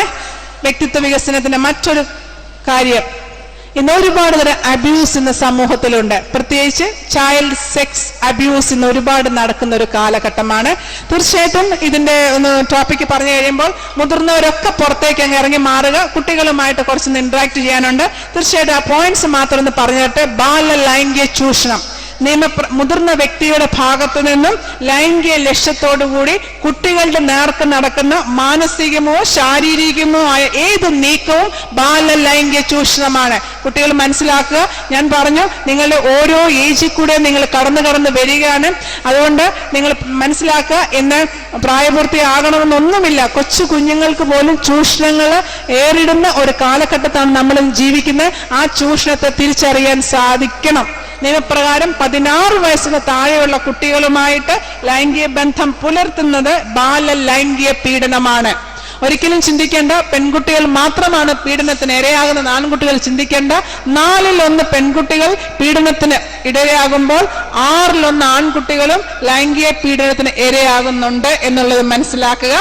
അതിനകത്ത് ഇമ്പോർട്ടന്റ് കാര്യം എന്തൊക്കെയാണ് പീഡനത്തിൽ ഉൾപ്പെടുന്നതെന്ന് നിങ്ങൾ മനസ്സിലാക്കുക. തീർച്ചയായിട്ടും ഇവിടെ ഇരിക്കുന്ന പലർക്കും ചില ബുദ്ധിമുട്ടുകൾ ഉണ്ടായിട്ടുള്ളവരുണ്ടാകാം, ഉണ്ടാകാത്തവരുണ്ടാകാം, കൂട്ടുകാരെ നിങ്ങളോട് ഷെയർ ചെയ്തിട്ടുണ്ടാകാം. ഒക്കെ നിങ്ങളുടെ അനുഭവങ്ങളിലൂടെ പലതും കടന്നു പോയിട്ടുണ്ട്. അതുകൊണ്ട് ഇത് മനസ്സിലാക്കിയെടുക്കുക. ഇതെന്താണ്? ഇതുകൊണ്ടുണ്ടാകുന്ന ഭവിഷ്യത്ത് എന്താണ്? ഇപ്പോൾ ചിലപ്പോൾ നിങ്ങൾക്ക് ഇതിനെ കുറിച്ചൊന്നും മനസ്സിലാകത്തില്ല. പക്ഷെ ഇതൊക്കെ ഒരു ലോങ് ഫാമിലി ലൈഫിലേക്ക് ചെല്ലുമ്പോൾ അതെങ്ങനെയാണ് നിങ്ങളുടെ ജീവിതത്തെ അഫക്റ്റ് ചെയ്യുന്നത്. അതുകൊണ്ട് ഞാൻ ആദ്യം പറയട്ടെ, വേണ്ടാത്ത CD, വേണ്ടാത്ത മൊബൈൽ ക്ലിപ്പിംഗ്സ്, അങ്ങനത്തെ ഒരു കാര്യങ്ങളും കാണാൻ പാടില്ല. നിങ്ങൾക്ക് ആവശ്യമുള്ള വിദ്യാഭ്യാസം, ലൈംഗിക വിദ്യാഭ്യാസങ്ങളൊക്കെ സ്കൂളുകളിൽ തരുന്നുണ്ട്, അല്ലെ വീട്ടിൽ പറഞ്ഞു തരുന്നുണ്ട് പേരൻസ്. അതിനപ്പുറത്തോട്ട് വേണ്ടാത്ത ബ്ലൂ ഫിലിം, CDകള്, നെറ്റ്, ബ്ലൂടൂത്ത് ഒന്നിൽ കൂടെയും പ്രവേശിച്ച് പോകരുത് എന്ന് പറയുന്നത് ഇതുകൊണ്ട്. ഇപ്പൊ നിങ്ങളൊക്കെ കണ്ടു രസിക്കും, പക്ഷെ നിങ്ങൾക്ക് ഇതിന്റെ സീരിയസ്നെസ് അറിയത്തില്ല. ഇത് നിങ്ങളുടെ അൺകോൺഷ്യസ് മൈൻഡിൽ കിടക്കും. നിങ്ങളൊരു യുവാവ് യുവതി ഒക്കെ ആയി കുറച്ചുകൂടെ കഴിഞ്ഞ് നിങ്ങളൊരു ദാമ്പത്യ ജീവിതത്തിലേക്കൊക്കെ ചെല്ലുമ്പോൾ അതവിടെ ബുദ്ധിമുട്ടുകളും പ്രശ്നങ്ങളും ഉണ്ടാക്കും. അതുകൊണ്ട് വേണ്ടാത്ത രീതിയിലുള്ള ഒരു കാര്യങ്ങളും കാണാൻ പാടില്ല. ഒറ്റ കാര്യങ്ങളും കാണാൻ പാടില്ല. ഈ അടുത്ത സമയത്ത് ഒരു പയ്യൻ എൻ്റെ അടുത്ത് വന്നു, 236 CD കണ്ടുവച്ചിരിക്കുന്നു. 236. ഊണില്ല, ഉറക്കമില്ല, ഭക്ഷണമില്ല, പ്രോപ്പർ ഡ്രസ്സിംഗ് ഇല്ല, അഡിഷൻ. നിങ്ങൾ വിചാരിക്കും കെമിക്കൽ അഡിഷൻ പോലെ തന്നെ ബിഹേവിയർ അഡിഷൻ ഇന്ന് വളരെ ഇമ്പോർട്ടന്റ് ആയിട്ടുള്ള കാര്യമായിട്ട് വന്നത്. ബിഹേവിയർ അഡിഷൻ, അതായത് ഇന്റർനെറ്റ്, മൊബൈല്, TV, ഇതെല്ലാം ഇന്ന് അഡിഷന്റെ, ബിഹേവിയർ അഡിഷന്റെ പരിധിയിൽ വരുന്ന മദ്യം, മയക്കുമരുന്ന് മാത്രമല്ല, അത് കെമിക്കൽ അഡിഷൻ അതുപോലെ തന്നെയുള്ള അഡിഷനാണ് ബിഹേവിയർ അഡിഷൻ. അതിന്റെ ട്രീറ്റ്മെന്റിനൊക്കെ വളരെയധികം കുട്ടികൾ കടന്നു വരുന്നുണ്ടെന്ന്. അതുകൊണ്ട് മനസ്സിലാക്കുക, ഒന്നിനും ഒരു അടിമയാകാൻ പാടില്ല, ഒന്നിന്റെ ഒരു ആസക്തി ജനിക്കാൻ പാടില്ല. അതുകൊണ്ട് ആദ്യം മുതൽ തന്നെ അത് വളരെ കൃത്യമായിട്ട് ശ്രദ്ധിക്കുക. ഞാൻ അതിന് അടിമയായോ? അത് കാണേണ്ട സമയത്ത് കാണാതെ വരുമ്പോൾ എന്തെങ്കിലും ശാരീരിക മാനസിക ബുദ്ധിമുട്ടുകൾ, സംഘർഷങ്ങൾ ഉണ്ടാകുന്നുണ്ടോ, പിരിമുറുക്കങ്ങൾ ഉണ്ടാകുന്നുണ്ടോ, അസ്വസ്ഥതകൾ ഉണ്ടാകുന്നുണ്ടോ? തീർച്ചയായിട്ടും അങ്ങനെ ഉണ്ടെങ്കിൽ അഡിഷനിലേക്ക് വന്നു എന്ന് മനസ്സിലാക്കിക്കൊണ്ടും വിദഗ്ധ സഹായം തേടാൻ നിങ്ങൾ പ്രാപ്തരാകുകയും ചെയ്യുക. ഓക്കെ. ലൈംഗിക ചൂഷണത്തിൽ പെടുന്നത് ലൈംഗിക അവയവങ്ങൾ പ്രദർശിപ്പിക്കാൻ പ്രേരിപ്പിക്കുകയോ ചെയ്യുക. രണ്ടാമത്തെ, കുട്ടികളുടെ ലൈംഗിക അവയവങ്ങൾ സ്പർശിക്കുക, ആ വരുന്ന വ്യക്തിയുടെ അവയവം സ്പർശിക്കാൻ പ്രേരിപ്പിക്കുക. അശ്ലീല സാഹിത്യം, ചിത്രം എന്നിവ കാണാൻ കുട്ടിയെ നിർബന്ധിക്കുക. വാക്കുകൾ കൊണ്ടോ മറ്റെന്തെങ്കിലും മാർഗങ്ങളിലോ ലൈംഗിക സൂചനകൾ നൽകുക. ലൈംഗിക പ്രവർത്തനത്തിൽ ഏർപ്പെടാൻ നിർബന്ധിക്കുക. ഇതെല്ലാം ലൈംഗിക പീഡനത്തിനകത്ത് വരുന്ന കാര്യങ്ങളാണ്. അതുകൊണ്ട് നിങ്ങൾ പ്രത്യേകം ശ്രദ്ധിക്കുക. നിങ്ങളോട് സൗഹൃദം സ്ഥാപിക്കാൻ വരുന്നവരെ ബോധപൂർവം ശ്രദ്ധിക്കുക. നിങ്ങൾക്ക് പരിചയമില്ലാത്ത വ്യക്തികൾ ആരെങ്കിലും സൗഹൃദം സ്ഥാപിക്കാൻ വരുന്നെങ്കിൽ, പക്ഷെ ഒന്ന് തിരുത്തി പറയേണ്ടതുണ്ട്, ഇന്ന് 85% പീഡനങ്ങളും വീട്ടിനകത്ത് നിന്ന് തന്നെ കസിൻസിന്റെ ഇടയിൽ നിന്ന് തന്നെയാണ് ഉണ്ടാകുന്നത്. കസിൻസ് തമ്മിലാണ് കൂടുതലും പീഡനങ്ങൾ ഇന്നുണ്ടാകുന്നു. അതുകൊണ്ട് അത് മനസ്സിലാക്കുക. 5% ഉള്ളൂ സ്ട്രേഞ്ചേഴ്സ്, 10% മാത്രമേ ഉള്ളൂ ഈ ഫ്രണ്ട്സ് അങ്ങനെ പറയുന്നവരുടെ കയ്യിൽ നിന്ന് പീഡനങ്ങൾ. അതുകൊണ്ട് കസിൻസ്, ചേട്ടന്റെ അനിയന്റെ മക്കള്, അമ്മയുടെ ആങ്ങളുടെ മക്കള്, അപ്പന്റെ പെങ്ങളുടെ മക്കള്, ഇത് തമ്മിലാണ് നല്ല ഹെൽത്തി റിലേഷൻഷിപ്പും വേണ്ടിയെടുത്ത് പലപ്പോഴും വൈകൃതങ്ങൾ ഇന്ന് സംഭവിക്കുകയാണ്. അതിന്റെ ഞാൻ മുൻപേ പറഞ്ഞ പോലെ ഇങ്ങനെയുള്ള പലതും കണ്ടും കേട്ടും ഓരോ ഏജിലും മാത്രം ഉൾക്കൊണ്ട് പോവുക, അല്ലെങ്കിൽ ഇങ്ങനത്തെ പ്രശ്നങ്ങൾ പിന്നെ അത് പരീക്ഷണത്തിലേക്ക് വരും. അതുകൊണ്ട് ഇത് മനസ്സിലാക്കുക. ഇതിനൊക്കെ എന്താണ് റെമഡി? അവസാനം അത് പറഞ്ഞു തന്നിരിക്കും. ഇങ്ങനെയൊക്കെ പോകാതിരിക്കുക. നിങ്ങളുടെ ടൈമിനെ എങ്ങനെയാണ് വ്യക്തിത്വ വികസനത്തിന് പൂർണ്ണത എന്നുള്ള അവസാന സെഷനിൽ പറഞ്ഞുതരും. തീർച്ചയായിട്ടും ഓർക്കുക, ഒരു കാര്യം കൂടെ മനസ്സിലാക്കുക. നിങ്ങളോട് സൗഹൃദം കാണിക്കാൻ വരുന്ന ആള് ചിലപ്പോൾ നിങ്ങളുടെ വസ്ത്രത്തെക്കുറിച്ച് പുകഴ്ത്തും, നിങ്ങളുടെ കഴിവിനെ കുറിച്ചൊക്കെ പുകഴ്ത്തും. അതുകൊണ്ട് നിങ്ങൾ മനസ്സിലാക്കുക, കൊച്ചു കൊച്ചു കഴിവുകൾ വലിയ കഴിവുകളായിട്ട് എടുത്തു പറയും. നിങ്ങൾക്ക് ചില സമ്മാനങ്ങൾ തന്നിരിക്കും, നഗ്ന ചിത്രങ്ങളടങ്ങിയ പുസ്തകങ്ങൾ തന്നിരിക്കും, തൊട്ട് സംസാരിക്കാൻ താല്പര്യം കാണിച്ചെന്നിരിക്കും. തീർച്ചയായിട്ടും അത് നോ പറയാനുള്ള കഴിവ്, അതിനെ തിരിച്ചറിയാനുള്ള കഴിവ് ഉണ്ടായിരിക്കണം. ഓർക്ക്, നിങ്ങളുടെ ശരീരം നിങ്ങളുടെ സ്വകാര്യ സ്വത്താണ്. നമുക്ക് ഓരോരുത്തരുടെയും നമ്മുടേതായ സ്വകാര്യതയുണ്ട്. നമ്മുടെ അനുവാദം കൂടാതെ നമ്മുടെ ശരീരഭാഗത്ത് മറ്റ് ആർക്കും തൊടുവാനുള്ള അവകാശമില്ല എന്ന് മനസ്സിലാക്കുക. ഓക്കെ. ആരെങ്കിലും ബന്ധുക്കൾ, പരിചയക്കാർ, സുഹൃത്തുക്കൾ നിങ്ങൾക്ക് ഇഷ്ടമില്ലാത്ത രീതിയിൽ നിങ്ങളെ തൊടുകയാണെങ്കിൽ, ഒന്ന്, നിങ്ങൾക്ക് ഇഷ്ടമില്ല എന്ന് ആ വ്യക്തിയോട് നേരിട്ട് പറയുക. അത് ബഹളം വെച്ചോ ഒന്നും പറയണ്ട. എനിക്ക് താല്പര്യമില്ല, എനിക്ക് ഇഷ്ടമില്ല, എന്നെ ഇതിന് നിർബന്ധിക്കേണ്ട എന്ന് തന്നെ ധൈര്യപൂർവ്വം പറയുക. ഇത് ആരോടെങ്കിലും പറയുമെന്നും പറയുക. രണ്ട്, മുതിർന്ന ഒരാളോട് പറയുക. എന്തെങ്കിലും ബുദ്ധിമുട്ട് ഇങ്ങനെ ഉണ്ടായിട്ടുണ്ടെങ്കിൽ തീർച്ചയായിട്ടും മുതിർന്ന ഒരാളോട് പറയണം. ഈ പറയണം എന്ന് പറയുന്നത് പറഞ്ഞു കഴിയുമ്പോൾ അത് വാഷ് ഔട്ട് ചെയ്ത് പുറത്ത് പോയി കഴിഞ്ഞു, നിങ്ങളിൽ അകത്ത് കിടക്കത്തില്ല, ഇന്നർ സബ് അൺകോൺഷ്യസ് മൈൻഡ് കിടക്കത്തില്ല. എന്തെങ്കിലും സംഭവിച്ചിട്ടുണ്ടെങ്കിൽ അത് പറയണം. നിങ്ങളുടെ കുഴപ്പം കൊണ്ടോ നിങ്ങളുടെ തെറ്റുകൊണ്ടോ അല്ല എന്നുള്ളത് നിങ്ങൾ ആദ്യം മനസ്സിലാക്കുക. നിങ്ങളെ ആരും കുറ്റപ്പെടുത്തേണ്ട കാര്യമില്ല എന്നുള്ളത് മനസ്സിലാക്കുക. നിങ്ങളുടെ അച്ഛനമ്മമാരോടോ സഹോദരങ്ങളോടോ മുതിർന്ന വ്യക്തിയോടോ നിങ്ങൾക്ക് വിശ്വസിക്കാൻ പറ്റുന്ന ഒരു വ്യക്തിയോട് പറഞ്ഞിരിക്കണം. അവരോട് ഒറ്റയ്ക്ക് പോകുന്ന സന്ദർഭങ്ങൾ ഒഴിവാക്കുക. നിങ്ങളുടെ മനസ്സിന്റെ സ്വാഭാവിക തോന്നലുകളെ വിശ്വസിക്കുക. ചിലപ്പോൾ നമുക്കറിയാം, ഞങ്ങളൊക്കെ ഇത്രയും പ്രായമാണെങ്കിൽ പോലും നമുക്കറിയാം യാത്രയൊക്കെ ചെയ്യുമ്പോൾ ചിലരുടെ സംഭാഷണം, ചിലരുടെ വരവ് കാണുമ്പോൾ ഒരു നല്ല ഇന്റൻഷനോട് കൂടി അല്ല നമുക്ക് തിരിച്ചറിയാൻ പറ്റുന്നുണ്ട്. അതുപോലെ അത് തിരിച്ചറിയാം. നിങ്ങൾക്ക് ചിലപ്പോൾ തോന്നാം സൈക്കിളിൽ പോകുന്നത് കമന്റ് അടിക്കാനായിരിക്കും, അടുത്തോട്ട് വരാനായിരിക്കും എന്നൊക്കെ ചിലപ്പോൾ തോന്നും. അത് സത്യം തന്നെ ആയിരിക്കും. അപ്പോൾ ഒരു ഉൾക്കരുത്ത് നേടി അതിനെ മനസ്സിലാക്കിയെടുക്കുക. നിങ്ങളുടെ സ്വന്തം വീട്ടിനകത്തു നിന്നാണെങ്കിൽ പോലും ഇതിനെക്കുറിച്ച് അമ്മയോട് പറയാൻ മടി വിചാരിക്കല്ലേ. നിങ്ങൾ കുട്ടികൾ അറിഞ്ഞിരിക്കാൻ, നിങ്ങളോട് അടുപ്പം കാണിക്കാൻ ശ്രമിക്കുന്ന അപരിചിതരോട് സംസാരിക്കാതിരിക്കുക. നിങ്ങൾക്ക് ഇഷ്ടമില്ലാത്ത രീതിയിൽ ആരെങ്കിലും നിങ്ങളെ തൊടുകയാണെങ്കിൽ ഉടനെ അച്ഛനമ്മമാരോട് പറയുക. നിങ്ങളുടെ അച്ഛനമ്മമാരെ വിശ്വസിക്കുക. ഒരിക്കലും അവരോട് നുണ പറയരുത്. ചിലപ്പോൾ നിങ്ങൾ വിചാരിക്കും അടികൊള്ളും അല്ലെങ്കിൽ വഴക്ക് പറയും. സാരമില്ല, നിങ്ങളെ അടിക്കുന്നതും അടി കൊണ്ടാലും ഒന്നും അവിടെ പ്രശ്നമില്ല. ഞാൻ പറഞ്ഞില്ല, നിങ്ങൾ കുറ്റക്കാരല്ല. അതുകൊണ്ട് അടി കൊണ്ടാലും നിങ്ങൾക്ക് നിങ്ങളുടെ കാര്യങ്ങൾ കൃത്യമായിട്ട് പറഞ്ഞ് മനസ്സിലാക്കിയിരിക്കണം അവിടെ. പിന്നെ നിങ്ങൾക്ക് സംശയമുള്ള ആളിനെ കുറിച്ച് അച്ഛനമ്മമാരോട് പറഞ്ഞിരിക്കണം. സമ്മതമില്ലാത്ത കാര്യത്തിൽ ശക്തമായി പറ്റില്ല എന്ന് പറയാൻ പഠിക്കുക. ബുദ്ധിമുട്ടുള്ള സന്ദർഭങ്ങളിൽ സ്വയം പ്രതിരോധിക്കാൻ പഠിക്കുക. അച്ഛനമ്മമാർ അറിയാതെ ഒറ്റയ്ക്ക് മറ്റാരുടെയും കൂടെ പോകാൻ പാടില്ല. നിസ്സഹായ തോന്നുന്ന സന്ദർഭങ്ങളിൽ ഉറക്കം നിലവിളിക്കുക.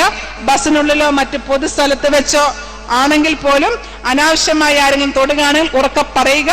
നിങ്ങൾ ആരോടും പറയാതെ ഒഴിഞ്ഞു മാറിയാൽ അത് അയാൾക്ക് കൂടുതൽ സൗകര്യം ഏർപ്പെടുത്തി കൊടുക്കുക തന്നെ ചെയ്യും. അതുകൊണ്ട് എന്ത് ബുദ്ധിമുട്ടും നിങ്ങൾക്ക് കുറ്റബോധം തോന്നേണ്ടതില്ല. നിങ്ങളുടെ കുഴപ്പം കൊണ്ടല്ല ഇങ്ങനെ സംഭവിക്കുന്നത് മനസ്സിലാക്കുക. ആൺകുട്ടിയും പെൺകുട്ടിയും ഒരുപോലെ ചൂഷണ വിധേയരാകുന്നുണ്ട്. സ്ത്രീകളും പുരുഷന്മാരും മറ്റുള്ളവരെ പിന്നെ അബ്യൂസ് ചെയ്യുന്നുണ്ടെന്ന് മനസ്സിലാക്കുക. അതുകൊണ്ട് ആൺകുട്ടികളും പ്രത്യേകം ശ്രദ്ധിക്കുക. എന്തെങ്കിലും വേണ്ടാത്ത രീതിയിൽ മുതിർന്ന സ്ത്രീകളുടെ ഭാഗത്തു നിന്നാലും പുരുഷന്മാരുടെ ഭാഗത്തു നിന്നാണെങ്കിലും ഉണ്ടെങ്കിൽ തീർച്ചയായിട്ടും അച്ഛനമ്മോട് പറയുകയും സ്വയം പ്രതിരോധിക്കാൻ പഠിക്കണം. പ്രത്യേകിച്ച് ട്യൂഷൻ സ്ഥലത്ത്, കളിക്കാൻ പോകുന്നിടത്ത്, അങ്ങനെയൊക്കെയുള്ള സ്ഥലങ്ങളിൽ നിന്ന് ചൂഷണങ്ങൾ വളരെയധികം ഉണ്ട്. അതുകൊണ്ട് അത് ശ്രദ്ധിക്കുക. പെൺകുട്ടികളും ഈ കാര്യങ്ങളൊക്കെ വളരെയധികം ശ്രദ്ധിച്ച്